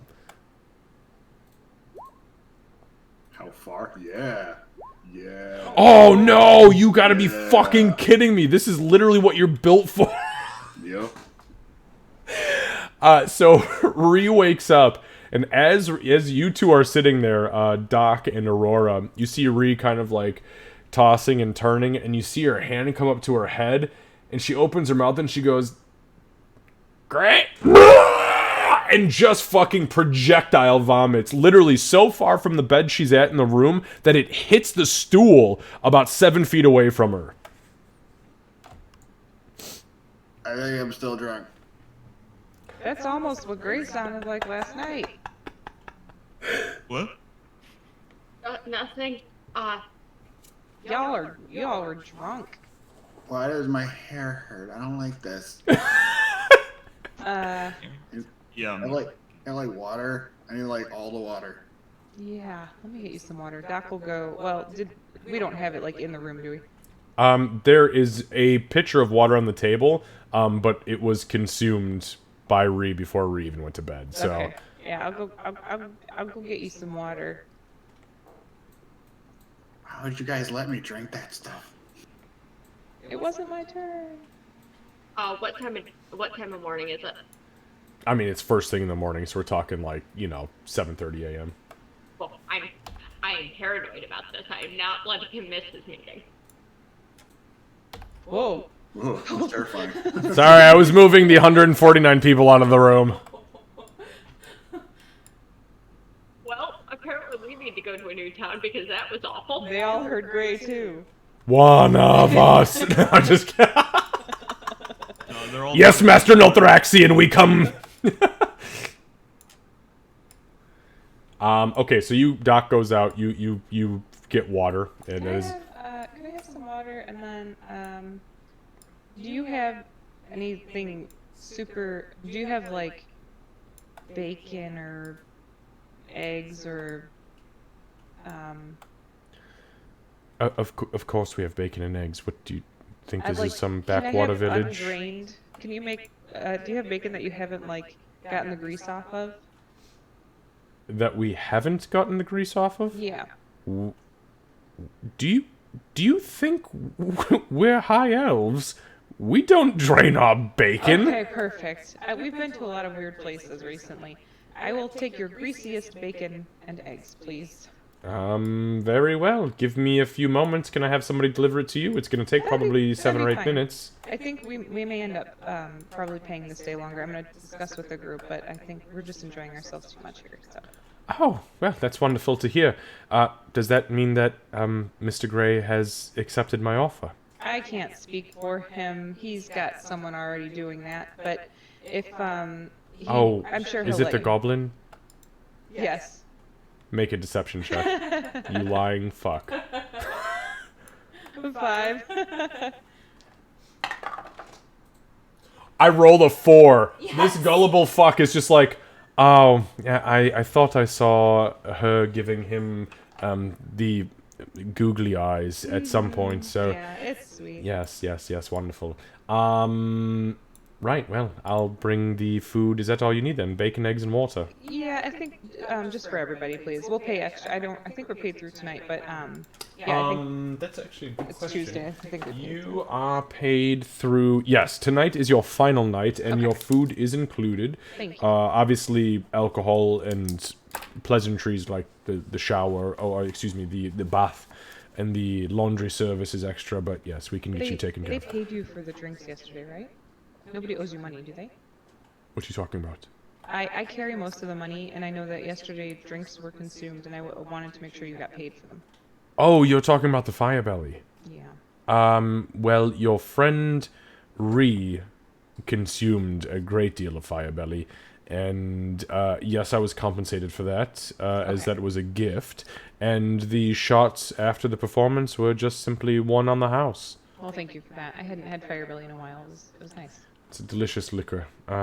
Miss it. I miss going to Helen Carr and having it fresh from the tap. But I digress. I will get you your bacon and eggs and water for all 4 of you, and we will see you soon. Thank you.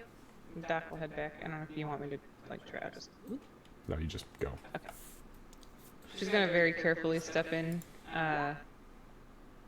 Yeah, maybe I should have told them that we need rags to clean up in here. I'll ask when they bring the food, but they're gonna bring food and water. Stop fucking yelling. They're gonna bring food. Oh, you're still so loud. She'll start trying to talk in sign language, but she doesn't know it, so it's just gibberish. I know, just do it. Just do it. It's okay. Oh god. That You what want me the to stuff take care of does? that? Yeah, maybe take care of it. I want to hug you, Ree, but you're really gross right now. I'm going to So much vomit everywhere. I'm going to do lesser restoration on free and prestidigitation multiple times if I need to get rid of the vomit. Okay, so you, as you walk over, you begin your incantation, and the incantation is just fucking throbbing. Every syllable of this bullshit coming out of her is like you getting smacked in the head with a crystalline torch. And the lesser restoration has no effect because you are not drunk. You are hungover. So go ahead and mark your spell slot off. It has no effect. But the prestidigitation, however, does manage to, as you throw the incantations out, clean not only the actual physical vomit out of existence, which it melds into the floor and just evaporates, but the scent itself vanishes completely from the room. And Aurora, what do you fill the room with in lieu of that? Just woodiness? That because a lot of this is coming from Mevo and she's not really going with it. It's that that kind of wintry feel where it's that crisp, yeah, you know what I'm talking about. Where it gets so cold outside so fast that you step outside and go, oh fuck, I can't smell earth anymore. Your nose hairs freeze. That was a very Midwestern and Northeastern thing. You step outside and you're like, oh, I can't smell the earth anymore. It's cold. Yes. It's So- just that paired with probably the Yankee Candle holiday special. And cane. I'm gonna definitely need to roll It's. a Constitution. I was gonna saving say, throw. yeah, fucking cinnamon. Oh god. More cinnamon sweet. This is definitely more peppermint than cinnamon. Ree doesn't know the difference. Make a Constitution saving throw. You get high. That's better. Much Okay. better.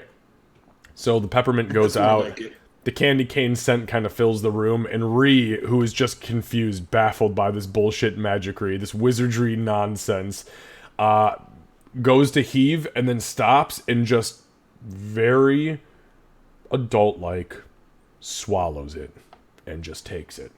Doc very carefully climbs up onto Ree's bed. She says, "Okay, just trust me." And she sits down next to her and she starts to kind of like gently massage her temples and trying to relieve like the headache and trying to go back to her days of medicine to try to make Ree feel just a little better until the greasy ass food gets here. Okay, make a medicine check.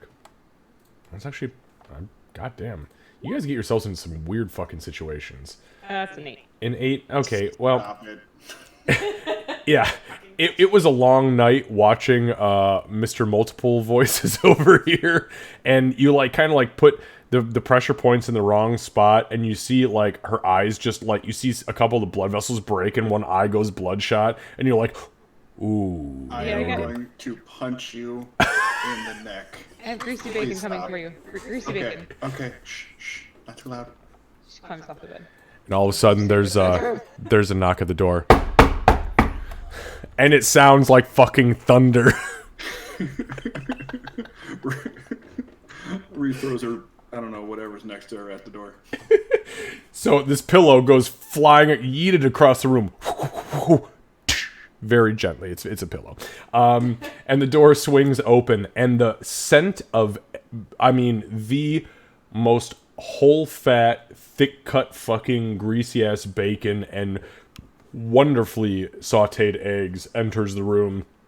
There's bacon and potatoes that have been cooked up in a bowl in the center, and smaller bowls that have the meat and the other protein, the eggs, in it. The tavern keep himself sets it down in the center, and kind of breathes in deep and goes, "That's strange. I didn't think winter was coming for another 3 months. Huh. Enjoy your breakfast." Thank you so much. And he turns and he walks out. Ree attacks the bacon. So as you jump on the bacon, like you grab a bowl and you begin to absolutely annihilate it. You realize that on this massive platter in the center of the table, there are 4 small vials with a kind of like a really dark pea yellow liquid, but it's syrupy. And the bacon is great. Oh, it's so fucking good. I guess yeah, Ree we'll take a look at the jars and give it a whiff and give it a taste and Okay, make a nature check for me. that's my strong suit. No, that's wasn't bad. You actually recognize the scent immediately. This is what goblins and dwarves collectively refer to as piss moss. And it's because when you get piss drunk, you can boil this moss down into a syrupy form and consume it, and it acts equivalently to a quicksilver potion. It will essentially take the effects of any lingering alcohol in your system and take it out of you. Oh, this is kind of like the piss fungus, but it's piss moss, and it's good for hangovers. Nice, and she'll chug it. And as you Wait, chug it's- it, as soon as it hits your mouth, you feel it go straight into your bloodstream through your tongue and your gums. And within probably 3 or 4 seconds, your whole body goes totally non-hangover. You are completely straight-laced. He Fuck was yeah. picking up what I was putting down. Gray is gonna stare that. stare at Rhea after she's saying it's piss and stuff. He's just gonna go. He's gonna go slack jaw for a second and go. This isn't the first time I've dealt with anything piss. No, actually, funny story about that. We don't need to talk about that story, so help me. No, I'm Save your definitely life. interested now. Please continue. Doc just eats bacon. Okay, so there's this moth, there's this fungus in a cave. Rhea, I will take away your bacon. I don't care if it costs me my scales. Ree just takes another handful of bacon and shoves it in her mouth, and she continues the story. There's healing properties, and the only way to Ray, make you it. know who's meeting? Doc goes, Right? repeat on Bofer! Repeat on Bofer! Oh yeah, that story. No, that was funny. You did what? to bring him back to life, so I had to pee on him. Actually, I had to pee on fungus and then stuff it down his throat. It worked really well. Oh, shit. I'd rather don't do that to me ever. I'd rather die. No, she was willing. Oh no, she was rubbing Willing Alvin piss what? on herself. What? That is not accurate. Greg, you know you have a meeting. What? You have a meeting. Meeting with You who? should go to your meeting. Oh yeah, Doc What? looks at her watchless wrist. Yeah, you're running late. Meeting with what? Ooh. Come on, get up. Get up, Shadow Boy, let's go. You 5 more minutes. I have a headache. Yeah, sucks. Do you want to drink, Drink the the piss? piss. Or do you wanna- Absolutely Piss not. I'm just gonna lie down. Like hell you will. I will make this room really cold. I don't know if I can do that, but I will try. Well, what? Ree, hold him down. Literally said drink the piss at the same time. Yes, you did. You can either drink the piss moss, or you can go to your meeting hungover. All right, golden boy, it's time for a golden shower. It doesn't taste like piss if it makes you feel any better. It tastes more like moss than piss, right? But it It's tastes like, about to go. Speaking of, I'm It going actually, so it. Sorry, just really quick, because Kev asked what it tastes like. So it tastes actually like like an unfiltered, like true, boiled down maple syrup instead of the like high fructose corn syrup, quote unquote maple syrup. It's like straight boiled down true maple syrup. Yeah, it's sweet, it's sugary, it's good. Yeah, it's not bad. Like, okay, you know how sometimes when you go into a tavern, they'll have a drink and they name it something really bad, like, I don't know, something really bad, and it kind of tells you exactly what you're in for. It is nothing Firebelly. like that. It's very, very good. Drink the shit so you can go to your meeting so that Aurora stops freaking out about you going to your meeting. I don't know what's worse, the fact that I have to go to a meeting I don't know about, drink piss, or the fact that I'm getting used to you doing this. I'm pretty sure they're all at the same level. I don't know. I guess She'll tap the thing over toward him. I'll try like a little bit. You know, like how you take the like finger to Yeah, so as you taste it, I mean, truly, I'm not sure if you've ever. This is kind of weird because Lucy, you're from Africa and are now living in England, but where we live, we can actually get true maple syrup, and if you've never had it, it is like a very sugary. It's a very thick, sugary, earthy Yeah. syrup, like a sugared syrup, and it tastes like the fact that they call it piss moss is, that's a throwaway term. That's something that uneducated people use. This is golden.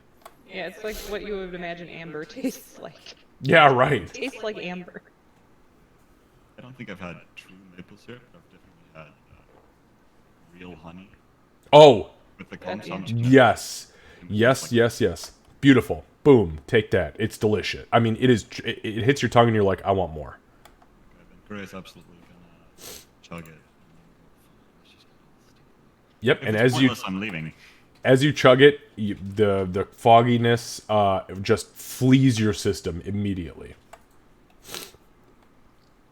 I'm going to put the other 2 vials into my bag for future use. Okay, you have two vials of Quicksilver potion. It only affects intoxication. It does not have anything to do with poisoned or the poison status or poison damage.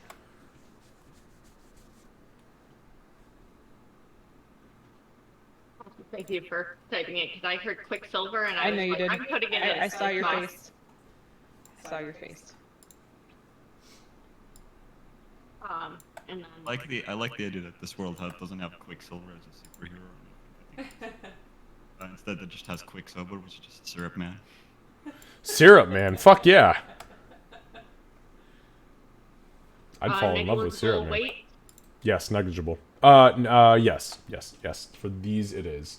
Because it's not a true potion. It's actually like a serum. Hey, Ree, when he goes to his meeting, I have a question for you over bacon. What I mean about like what bacon's best? No, like we're gonna eat bacon and talk. Oh yeah, okay. Greasy kind's the best. If we're still Sure, talking I know about the that. thickest one. I know. I ordered it for you special. Bacon greasiest, this is amazing.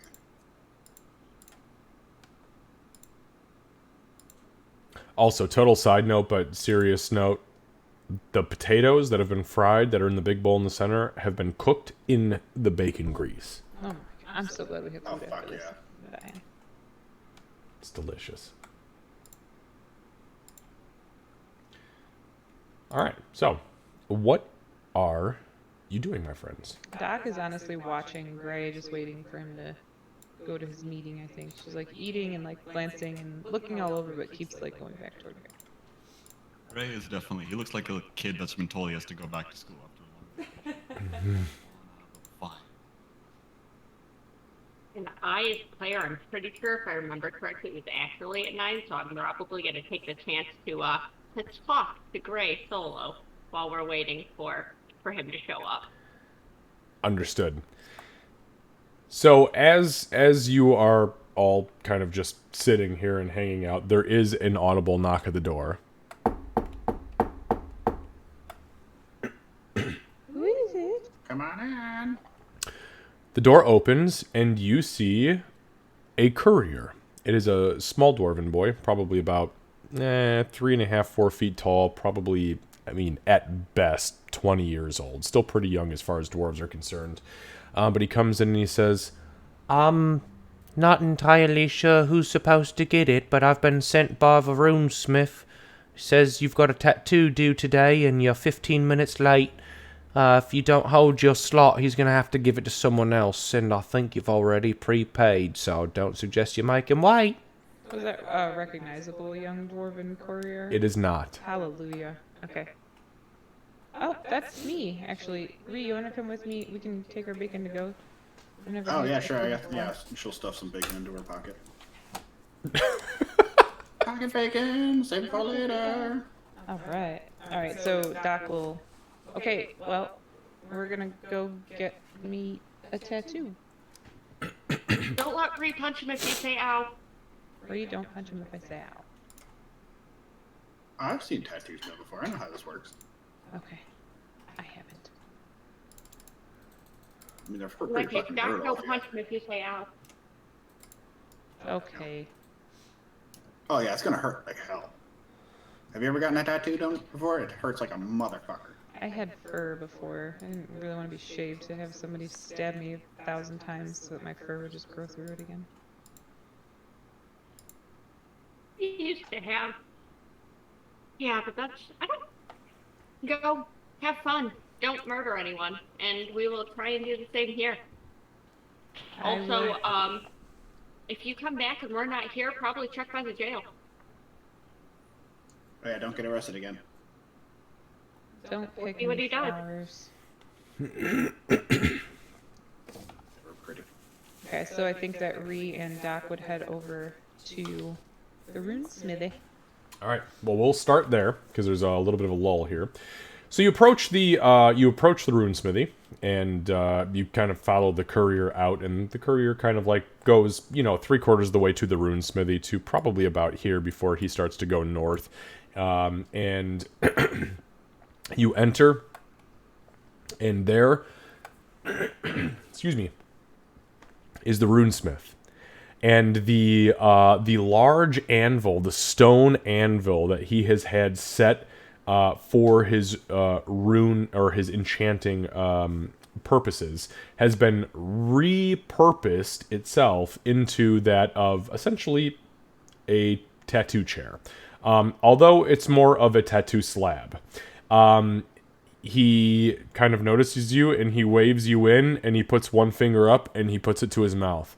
And he turns around and he grabs a couple piles of things. There are scrolls, there are like these weird, almost calligraphy pen looking things that have large feathers, like ostrich feathers hanging off the back of them. And there are a couple of sacks that you can see glowing objects through the actual fabric of the sack. And he sets them all down. He puts one arm over the bundle and he says, "You can go ahead and have a seat on the table. Where do you want your rune? That is very creepy. Does it matter where it is? Like, do I need to be able to see it? No. Okay, we'll just do. Why are we whispering? Shh. Sorry. The mole can hear you. The mall. The mall. And he nods towards Ree's mall. Okay. Can you hear us? Shh. Okay. I'll just do like. She'll point to her arm. Perfect. Lay down. Okay. She So looks at Ree and is like, Now, as you look at Ree, you realize that the rune, the goblin rune, on Ree's maul is vibrantly pulsating within the confines of this shop. It is like screaming with energy. And Ree, you feel strong as fuck, boy. Should I like keep this thing outside or something? No. Okay. No. Okay. No. You've gifted me. You've given me so much to work with. It needs to witness this. Please. Lay down, Doc. Doc will lay down and get her, like, lay out just for her arm to be available. Are Doc's arms hairy? No. No? They're like mine. Okay. So yes. No, I'm just kidding. Sorry, that was a husband-wife joke. So you lay down, you turn your arm upwards, and he kind of like rolls your sleeve back as best as he can, and he kind of like rubs your arm really creepily for like at least 2 or 3 minutes, and you see he's kind of like drawing a sharpened fingernail over your skin. And give me a perception check, Candace. 15. He's doing it in the same exact route every single time, but he does it like 6 or 7 times. Give me an intelligence check. Not anybody in this group's strongest point. That was almost a Strong suit. 20. Ugh. You're not sure what the fuck he's doing, but it's fucking creepy. But he is doing it over and over and over in the same exact pattern. Eventually, he stops. And he reaches into the sack and he starts to pull things out. And you see there's probably 4 or 5 vials that have a glowing liquid or powder inside of them.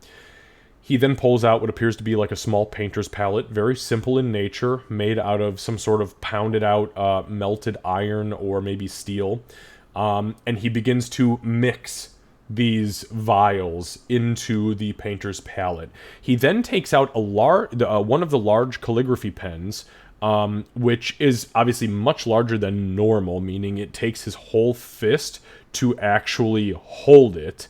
A dwarven fist. It might hold barely uncomfortably in a human-sized fist, but it's got a large ostrich feather that hangs off the back of it. And he begins to dip it into the ink, and he says, "Are you ready?" I felt a lot more ready before we got here, but yes. Wonderful. And this was the celestial rune Petrify, right? And he begins to stab into your skin. Ooh. And he kind of puts his left elbow on your chest and he says, "I'm just fucking with you. I know it's the cure rune." And he just begins to go. And it feels like the equivalent of a tattoo. And every probably 3 or 4 minutes, he puts the pen down, he picks a small vial up, pops the cork on it, and he takes a deep inhale through one nostril, closes the cork, which is attached to a string, and you see his whole body begin to vibrate, and it feels like a fucking tattoo gun as he's going on your flesh. Over the course of the next 3 hours, which is where we're going to kind of flash forward this entire scene to, of this really weird, like, jacked up, like taking snorts of maybe what is like, high fantasy cocaine, or maybe like, a powdered haste potion, and goes through your skin. He finally completes the entire thing. He throws the pen not just onto the altar or onto the slab where he's at, but onto the ground. And he stops and he begins to pant heavily, and he's now sweating profusely. And he looks down at the rune on your arm and he licks his fingers. And as he does so, he rubs his fingertips together, and you hear him mutter an incantation and flash a sign, and he fucking slaps full force down on the rune. I need you to make a Constitution saving throw.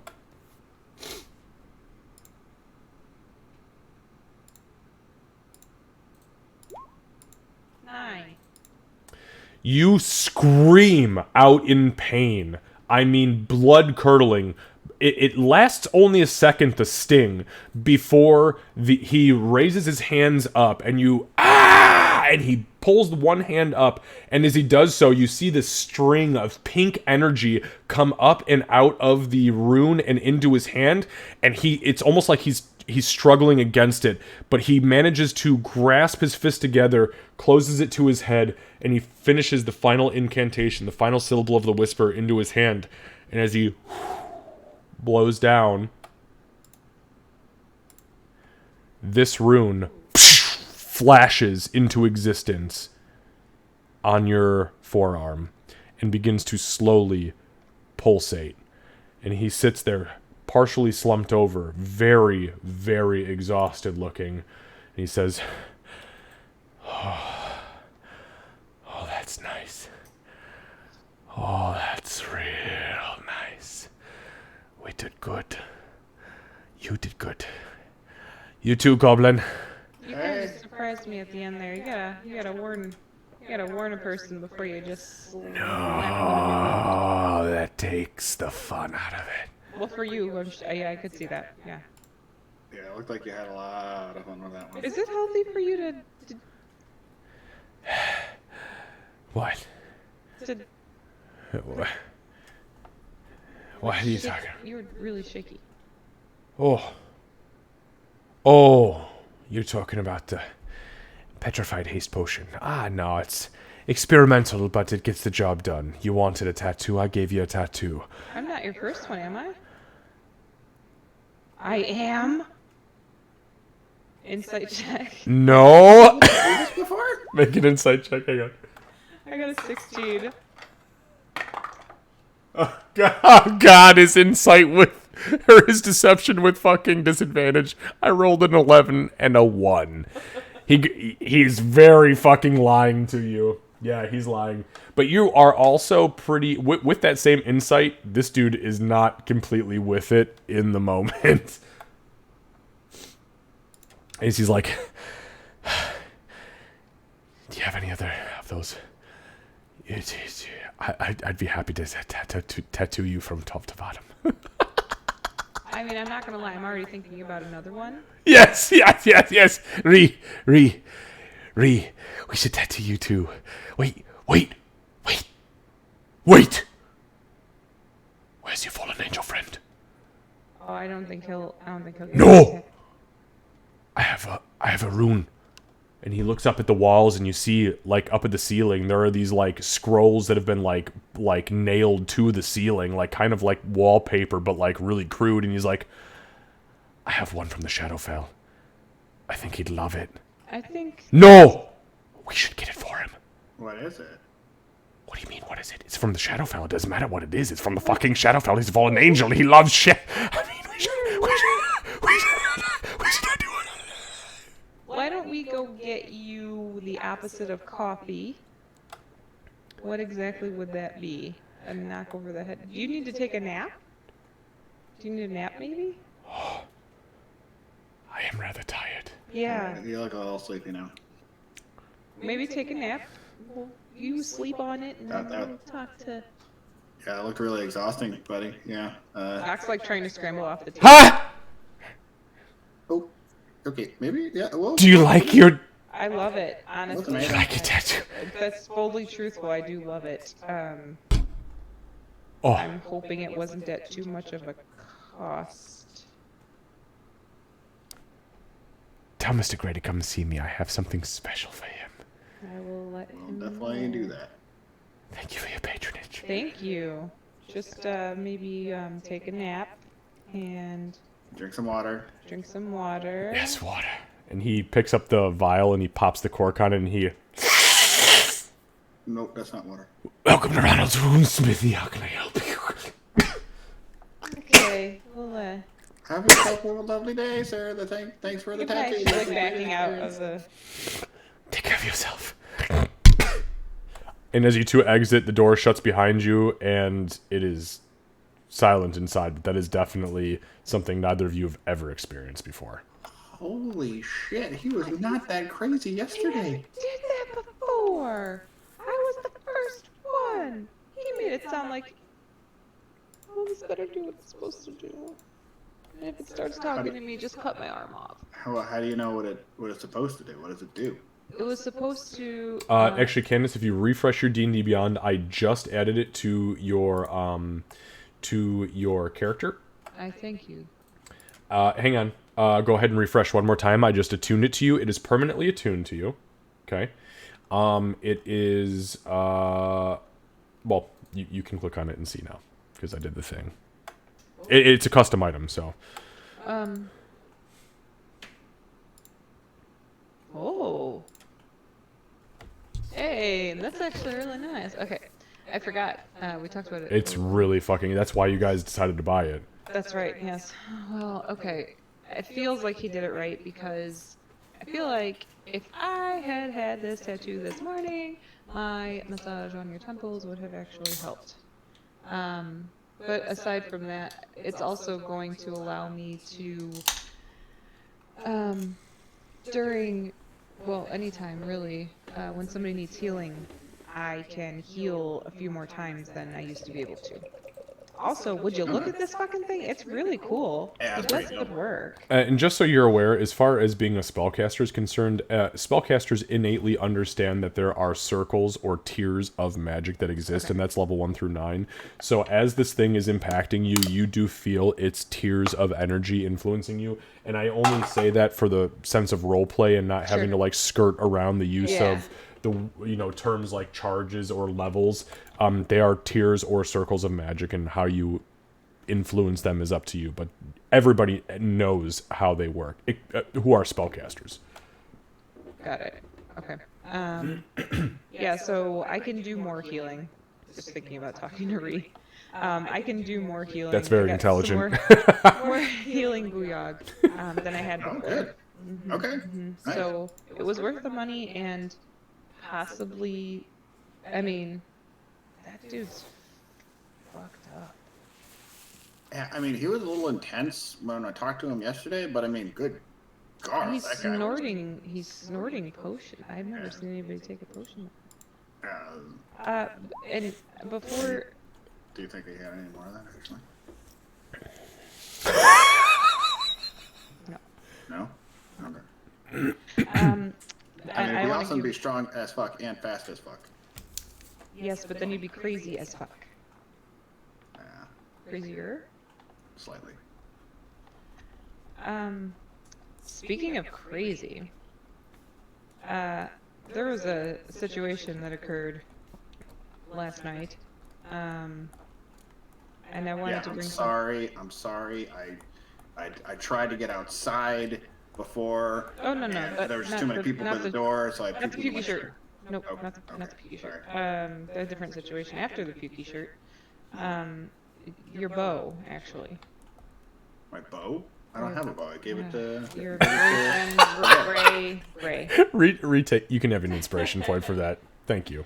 Gray. Yeah. Oh. Okay. He was talking The in boo. his sleep. Your boo. Sorry, I got my oohs and my ohs confused. Yeah, that's fine. Confused. He was talking. Common is a complex language. It really is. Let's switch to Gnomish. It makes more sense. Or Goblin. That's the one. All right. Yeah. All right. Okay, so in Goblin. This is probably better anyway, to be honest. Oh yes, I haven't spoken in Goblin in quite some time. This It is has lovely been a again. while. Much more relaxing on the larynx, I should say. I mean, I have to say, you have a very lovely Goblin voice. Oh, thank you, my dear. Yeah. Well, I'm getting off track. So, last night, in his sleep, Gray was speaking, but did not sound like Gray at all. It did not sound it wasn't like this. It wasn't like a change in voice, a change in tone, a change in language. It was like it was like he reached into my soul and squeezed it. It was really terrifying. Well, I've seen him do that creepy shadow magic he's done. Maybe that's part of it. Maybe he's just channeling some of his dark, shadowy magic fun. How that he does. concerned are we about the dark, shadowy magic? I don't know. Should we be concerned? I mean, Well, it it's just- tends to help us.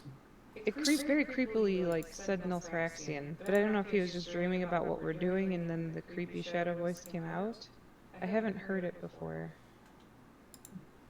Yeah, well, I believe there was a time when I was speaking with Josa, where she did mention something about other voices in his head, I believe, or something along those lines. How long have you... When was this conversation?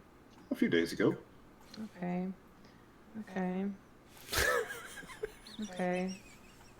So where I come from, in my previous life when I was doctor, if you heard multiple voices... Okay, just hearing multiple voices was concerning, but speaking in multiple voices... He's a bard, though. It was scary, that's all I'll say.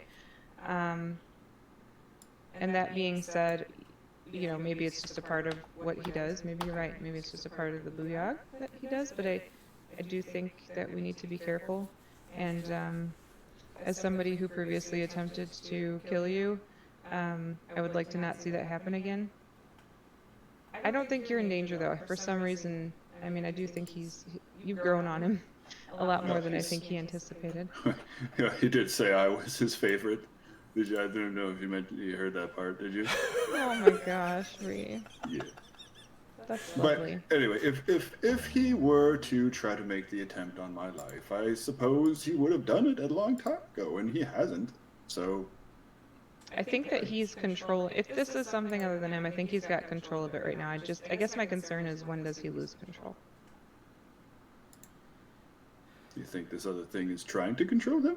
I have no idea. It didn't say anything to that effect, but it was definitely just like dark, broody, scary, creepy, shadowy things. All right. Pretty Oh, much the yeah. opposite of us, and she'll tap her nugget again. Oh, yeah.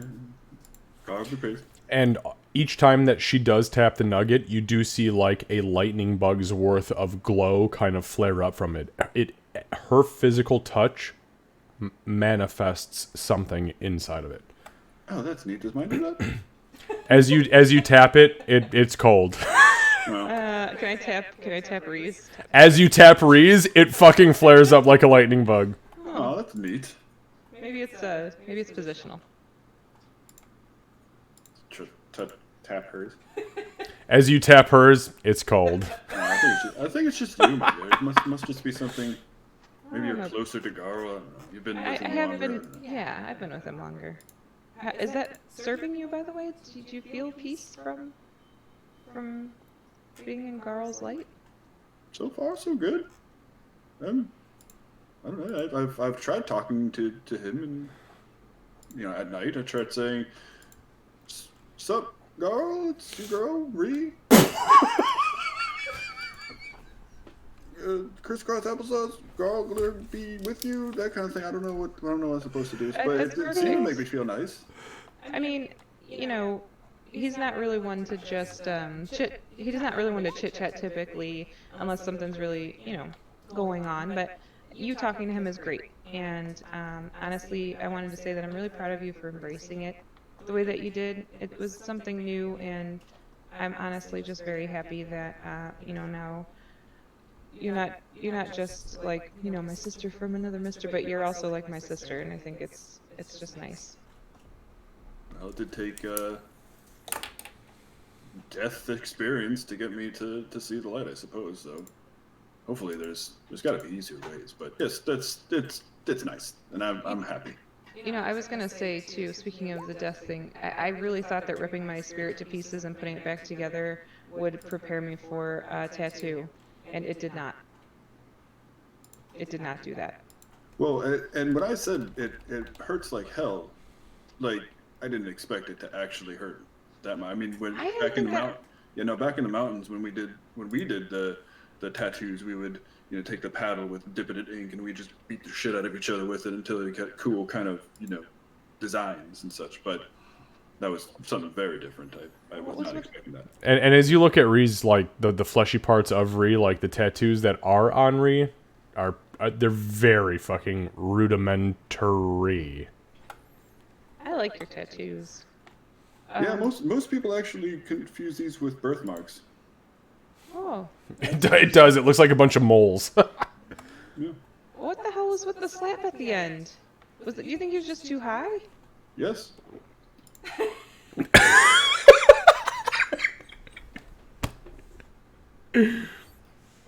Well, Absolutely. that part sucked the worst. Let's go back and hopefully they're not in jail. Oh, I hope they're sitting at a table. You hope there's. Oh, yes. Yes. Yeah, not in a jail cell. Yes, they probably are. In Oh. a jail cell? Yeah. Oh. Okay, on that note, flashback to the interior of the tavern. Doc and Rhee have just left, leaving Gray and Aurora alone in the room together. Aurora's gonna cross her arms and just look at him and wait. Gray is gonna be sitting there, like, especially bored, and just kind of, the bored kid thing where he's just trying to keep his hands busy and stuff.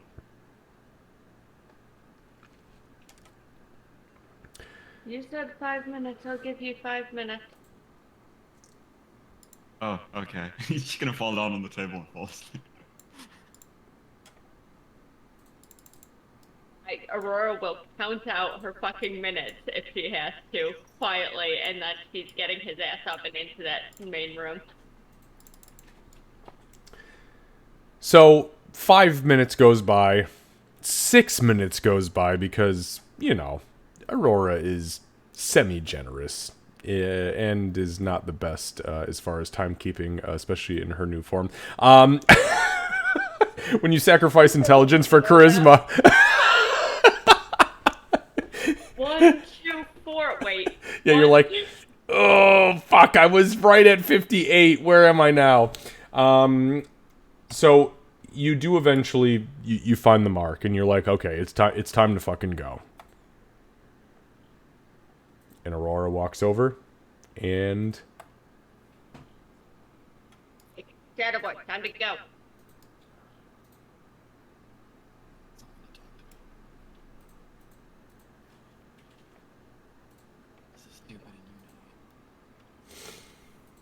You said a thing, I did not hear it. I said I can't believe you called someone to talk to me. And then he said, And you know it. yeah, there it is. That's the good bit.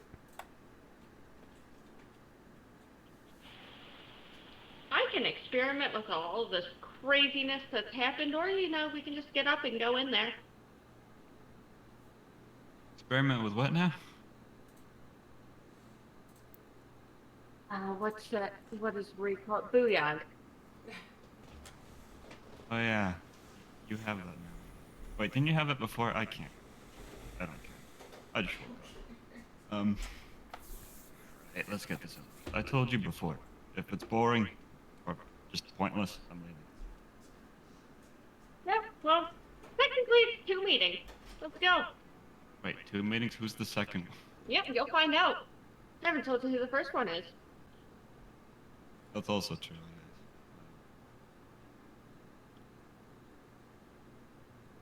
I guess he'll get up and follow her. Slowly. He's definitely taking his time. Okay. So Aurora she gets up and she begins to walk out towards the main room.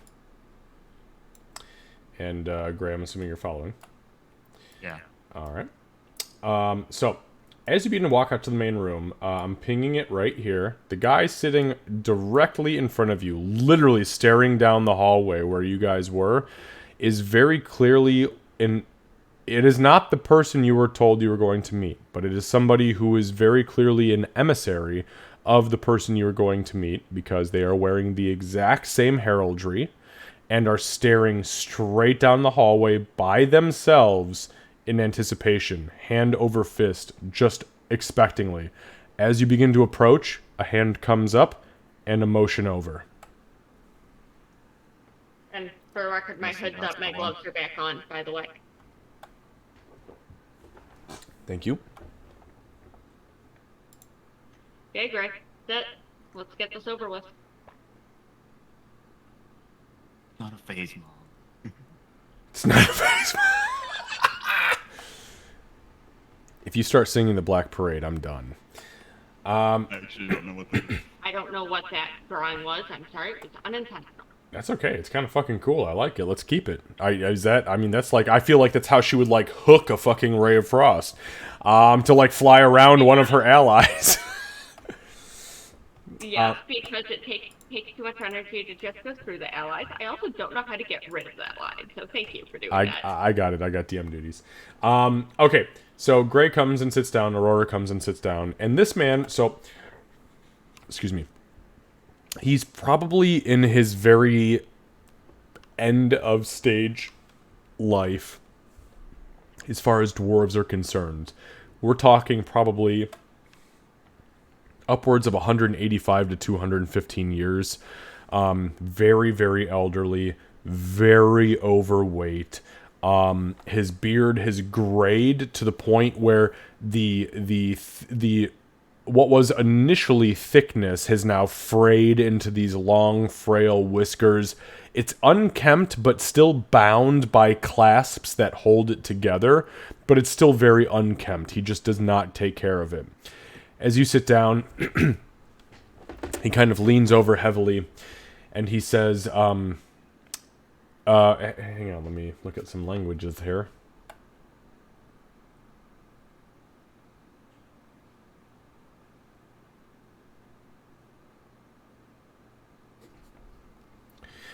So as he leans over, you hear him say, both of you hear him say, Nagrastu nagyastos.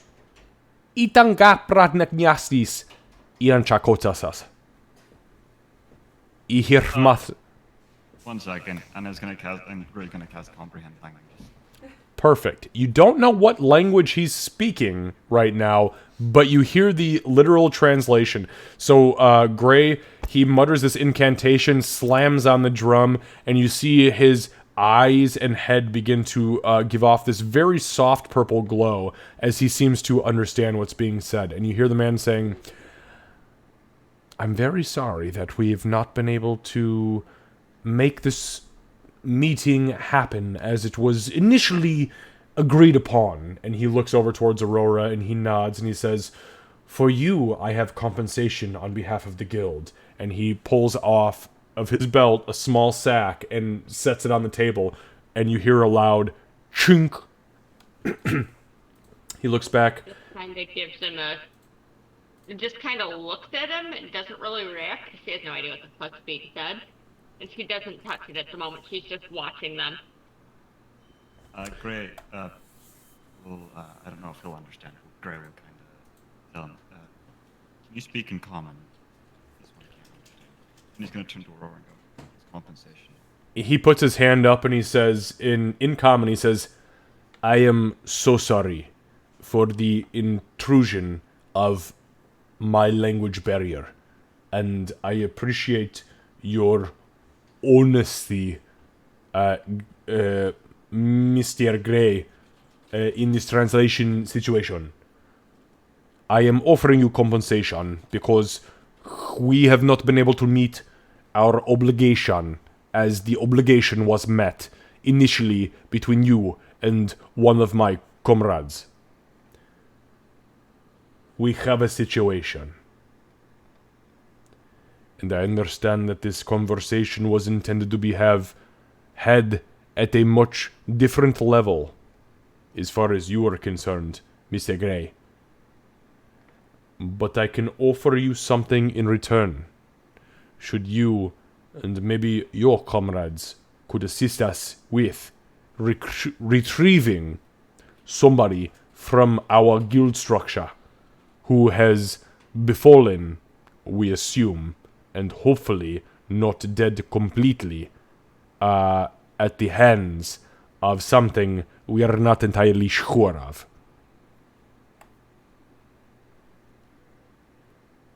Are you interested in hearing at least what I have to say as far as that is concerned? Gray will kind of look to Aurora for like any kind of approval. Never hurts to hear him out. Right, sure. And she's gonna just take the coins and just slide it into her waist pouch. Okay, give me just one sec.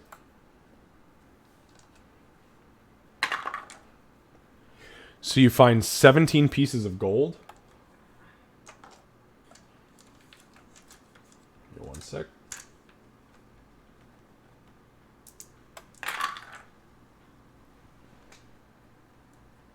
And you find 7 pieces of plat. And that's it. That's all that's all there is in there.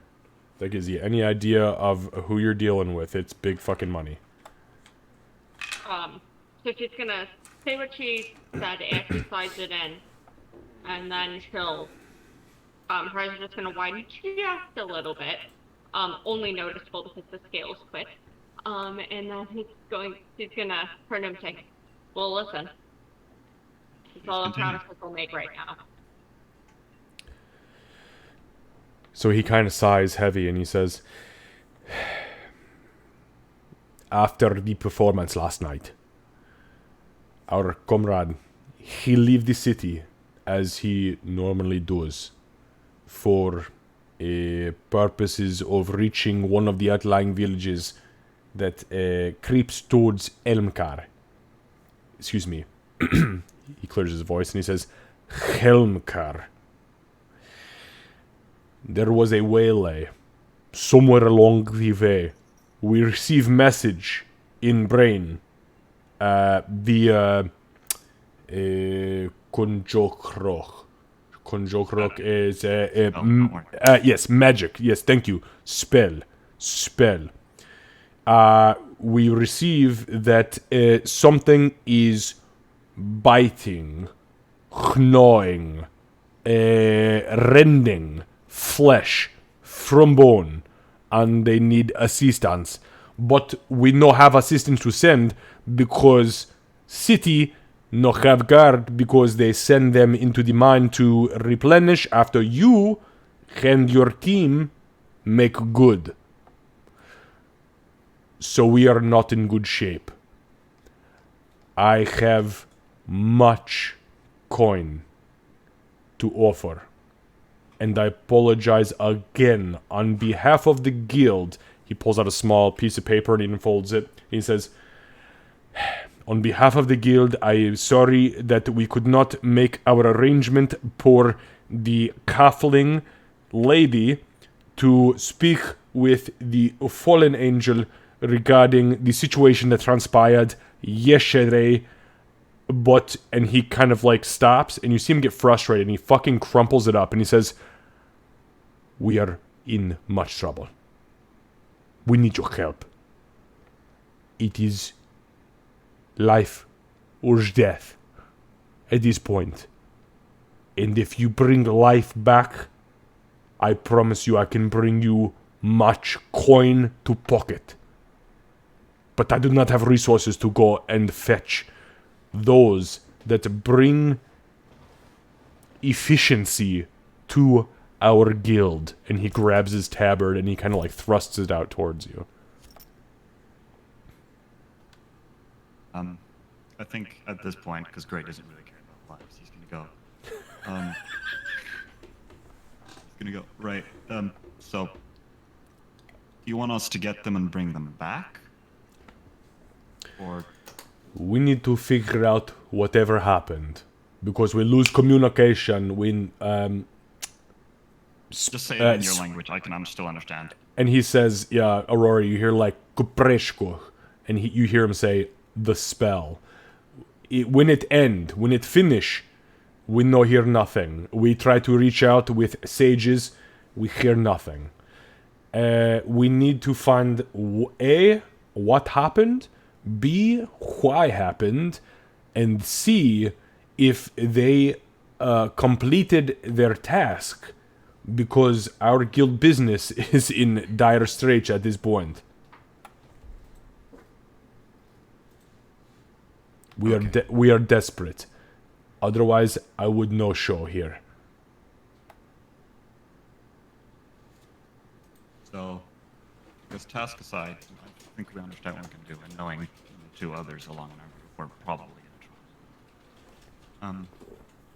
Or at least, I think so. But for payment-wise, we get it if we return, or do you have some way of contacting us if we have to reach Helmkar instead? We believe they no reach Helmkar successfully, but we have idea about where they stop based on the time we received spell. So I could maybe give you idea on a map, but if you need to reach Helmkar, we have sages who can reach to the banking guild, who could provide you with payment if that is the route it goes. If it is acceptable for you. That's good enough for me. Before that, though, I'll ask my friend her opinion, but before that, may I know your name? Yes. My first name, Piotr, and surname, Anvilrock.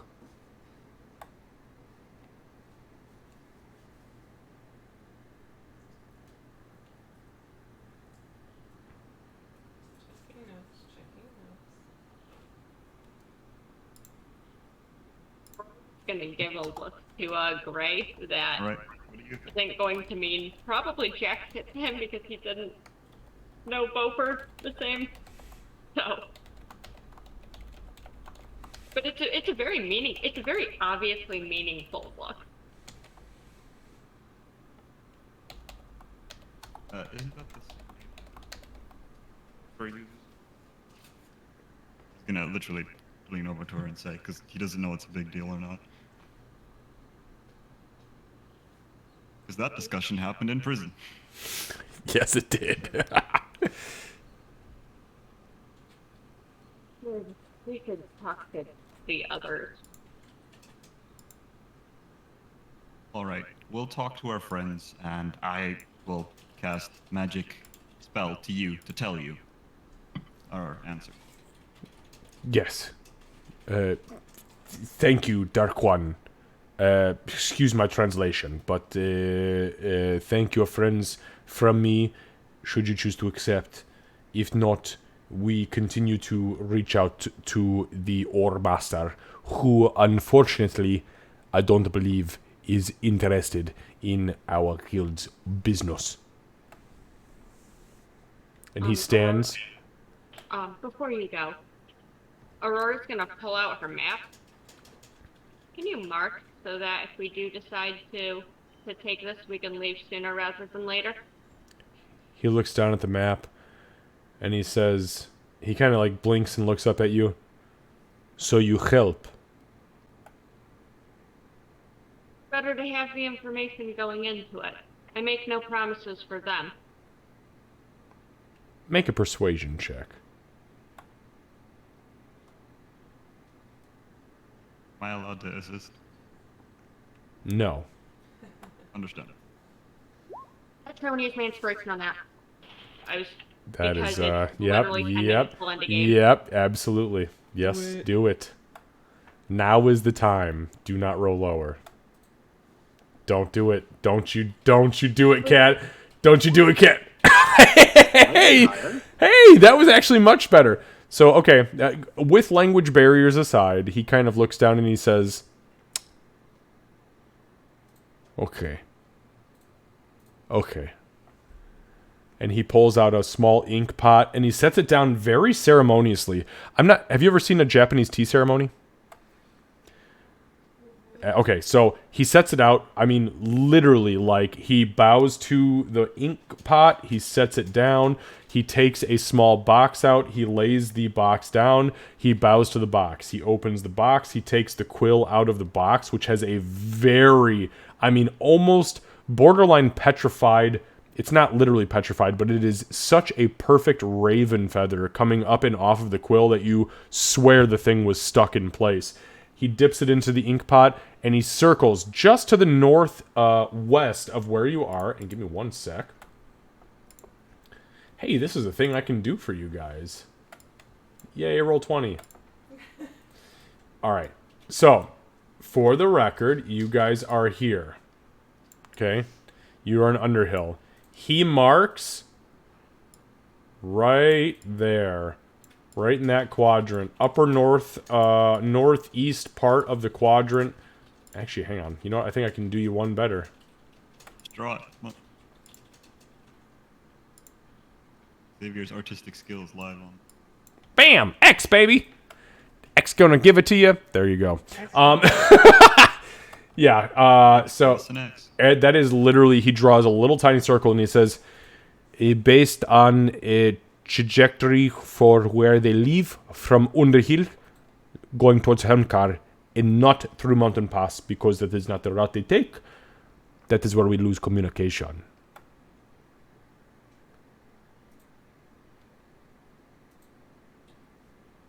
She's gonna look to Gray and then roll up the map and tuck it away again. After, you know, giving it a second so that the ink doesn't immediately smear everywhere.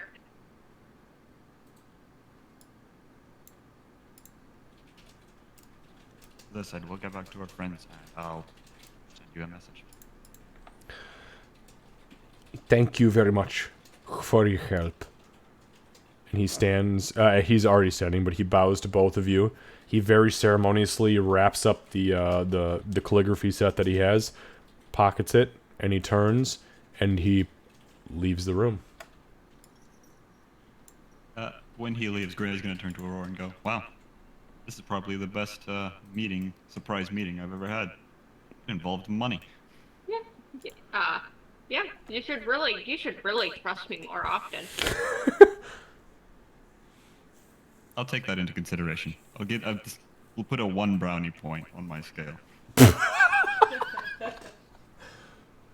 How many take Stanley Nickels? How How many Stanley Nickels? Do you think they're done yet? Should we go and... Actually, you know what, beforehand, and she's going to... Yeah, didn't you say we had a second meeting somewhere? Yes, I did. You want to have it in here, or do you want to have it outside? So it's about this time, though, that Ree and... oh, no, you know what? I take that back. That's not true. We had a 3-hour time frame. This did not take 3 hours. Okay, continue. Up to you, I guess. I don't know what it's about. Wonderful. Let's go outside. Alright, then. Well, if I end up dead, I guess the performance was good enough. And she's gonna go over to her now recurring little hayloft hay area where she can get a little bit of privacy and have a conversation with Greg. Okay. So, yeah, you go outside, and it is, like, right around the back corner, and I'm gonna put a little green X on the map. Bam! Hey, man, I'm getting good at this fucking drawing on the map thing. I do it when we're in combat, but just so you guys know, we haven't been in combat in, like, 5 fucking weeks. So, there's so much roleplay that happens in this game, and I love it! I love it! But just so you know, that's where it's at. 8 weeks later. 8 weeks later. Oh my gosh, it's orcs! Again? Oh, I tried to make it meaningful. Anyways, okay, so yes, you go back around the back of the house the dwarf lord in, and you find the haystacks. Ooh, old broody secret. Just what I expect from you. I was trying to make you comfortable. I just didn't feel like going out and, you know, just after sunset when the clouds have crossed over the... You really did have this all planned out, didn't that like your preferred time to stand in a corner and brood? Brooding is an art form. You should know this. Do I Is brood? it Rudolph? All right. I make snappy and witty remarks. That's my line. That'd get me I put in shoot jail. people. I shoot people. That's my thing. Let's hope it doesn't come to that for this. Damn it, Candace.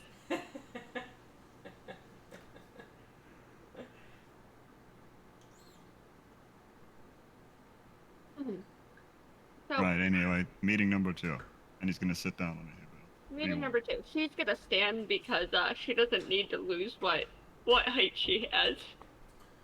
So in her, 2 foot or something, she stands, she looks at him, puts her hand.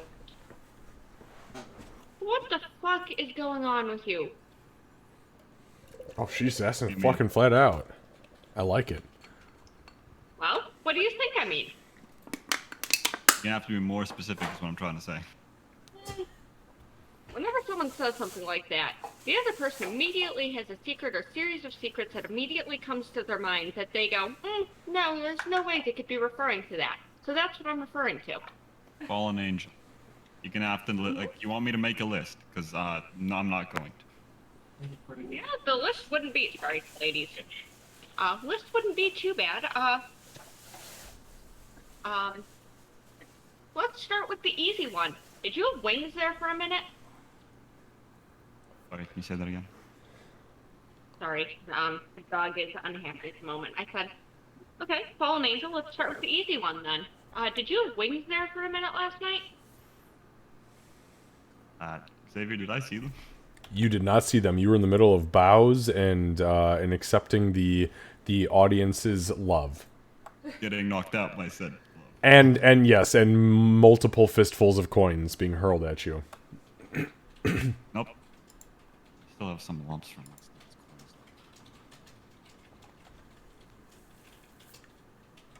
night's. I do have wings, but I don't think I've shown them to you. And I can't fly. Don't even try it. Giant, shadowy wings. I wouldn't say they're shadowy. Kind of feathery, but a bit more.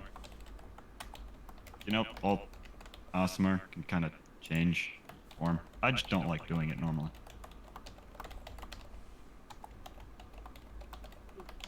Absolutely. I'm sorry, did you say that you are changing form right now? Oh, not right now. This is Okay. what I normally look like. Why, you want me to? I can. I think we should save that for proper brooding o'clock. Okay. So, you have no idea about the shadowings that I'm pretty sure half the town saw. Probably show it to the effect. Fair. Second, did you know you talk in your sleep? She just No, calls him the fuck I'm out. asleep normally when I do that. I wasn't sure if you were hearing other you or not. Your voice drops about half an Wow. octave. She doesn't give a fuck. She's just calling him What the do you fuck mean? out. Aurora's going to try and mimic the shadow voice. Oh no. It's gonna go so badly. You're gonna do what? I'm going to try and just mimic the shadow voice. Like with prestidigitation or just your normal voice? We're gonna. I don't think that a halfling voice can go that low, and anything in prestidigitation won't really work with that. So she's going to try and just, with little squeaky halfling voice, mimic the tone and intonation to give the what the fuck she's referring to. Okay, I'll tell you what. Give me a performance check. Yep. Not going to go well. She's doing this with someone who normally has a half-orc voice, and is assuming that her voice is going to do what he expected it to. And that's about what I was expecting to happen. Yeah, it's not great. But she does drop her voice into a much lower tone, and what do you say?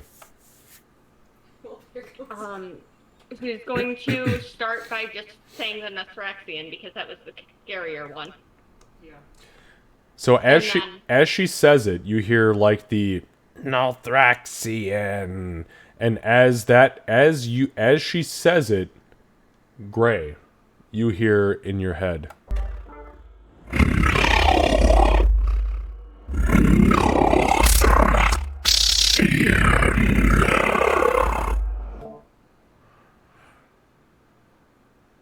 So did you say no Nolthraxian? Or Yes, no, full stop, Nalthraxian, but in the deeper, creepier voice.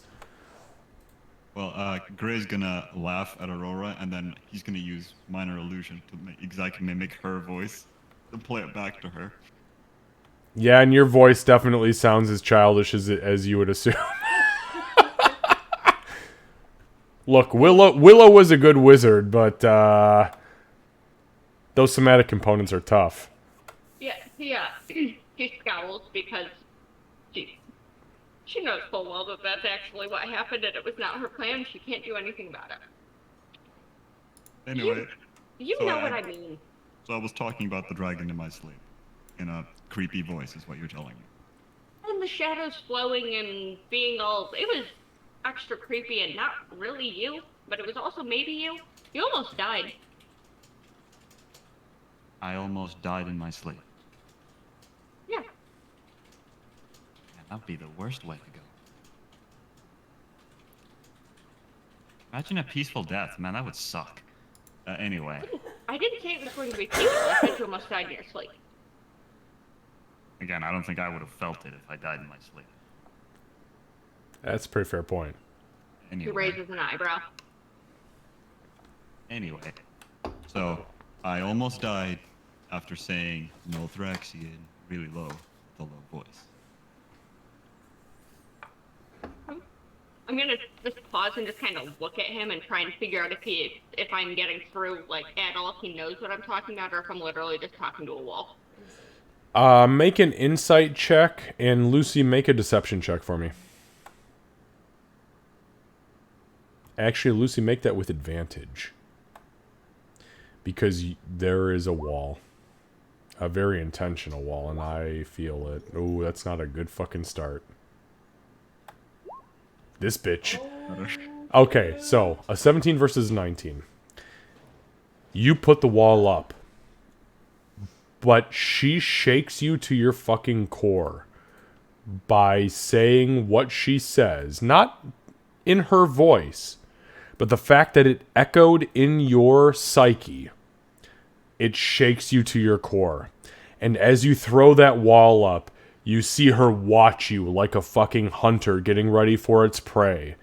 And you let your guard down ever so slightly. You're not aware of it, but Aurora, you see through it. You see through the fucking wall. Ever so slightly.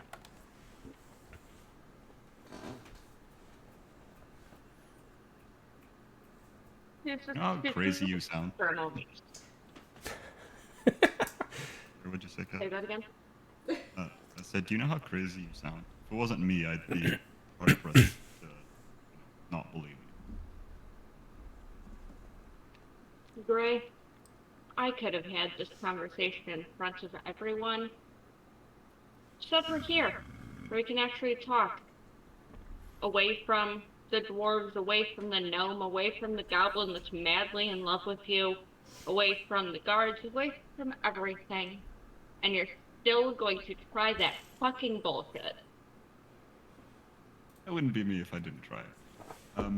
Wonderful, you tried. The record shows that you tried. Now, do you want to explain? Okay, I'm gonna be honest. I have no idea. A creepy deep voice says Nolthraxian. I have someone I can talk to.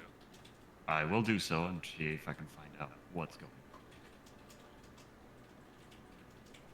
Thought we got rid of the voices in your head and they went to the goat. That was a sentence. Oh no, the spear was just the most annoying. Right? Tell me more about this. The other voices, plural?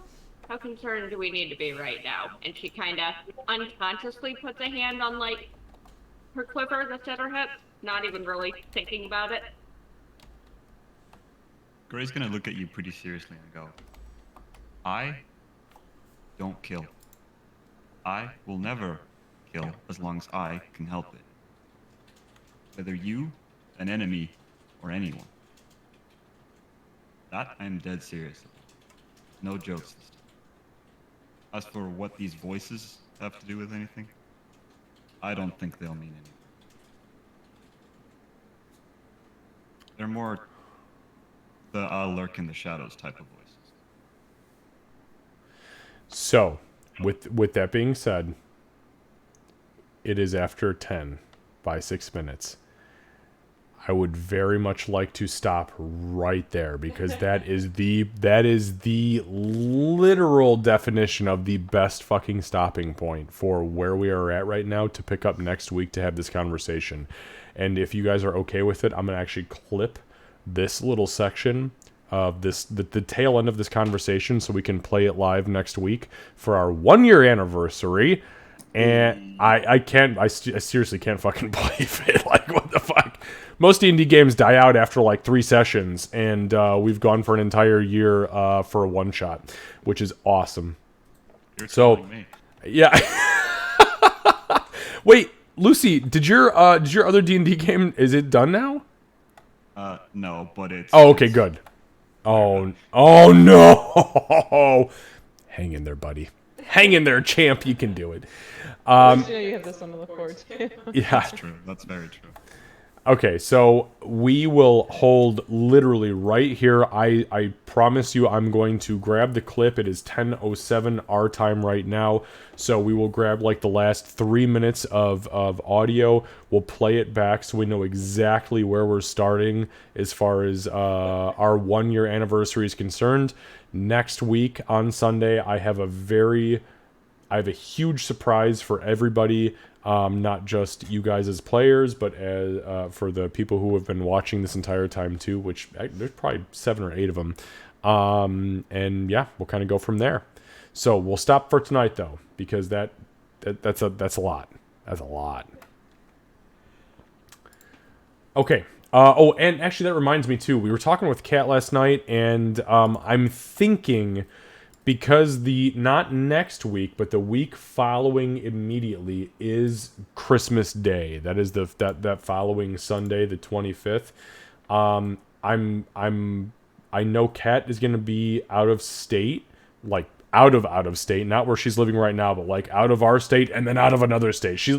This bitch is fucking doing that fucking leapfrog out of state. So we will also be out of commission that day. So I think we're going to call Christmas Day a wash for us. If everybody's cool with that, we're going to hit our 1 year anniversary on the 18th, wash Christmas Day. And then if everyone's cool to come back on New Year's Day, I know we don't have shit going on that day. We are down to pick up that day and just start rolling again. I'll probably just be recovering that day, so. Hey, recovery days are the best days for Goblin Barbarians. Yeah, absolutely. As we saw today, literally. Well, and now I have advantage on medicine checks, so I can easily do the temple massage without horribly failing. Yeah, we'll see about that.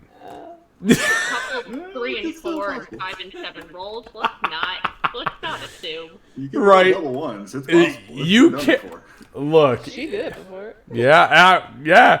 It was funny. We were just talking about this because we had our 8-hour D&D game yesterday, and we were talking about how funny it is about double ones if you have advantage.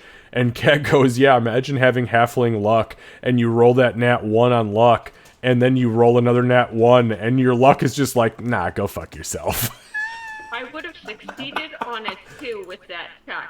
I hope you realize that. I know. Oh, I know it. I absolutely know it. Okay. All right, guys. We'll see you back next week. The 18th, it is our 1 year anniversary. We've got some cool shit going down for our 1 year anniversary. I will send some messages out this week as we creep towards that, and then we will start next Sunday off by playing the clip that has just ended tonight's session. And Lucy, I know that you are at the very tail end of your exams, so if you have anything left, best of luck to you. And I mean, not like you need my fucking luck.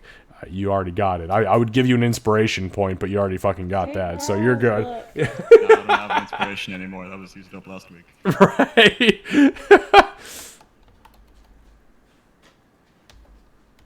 Thank you. I do only have like 2 assignments left, but that's Awesome. Awesome. Get it done. Are you going back to Africa, by the way, to hang out with folks for Christmas break, or are they coming up to you? this Christmas they're going to South Africa. My sister's going with her boyfriend. Oh wait, your parents moved to Ghana? Yeah, they moved from Nigeria to Ghana. What the fuck? Wow. Wow, what in the I say what in the African fuck, but I mean you are African, so yeah, there is that.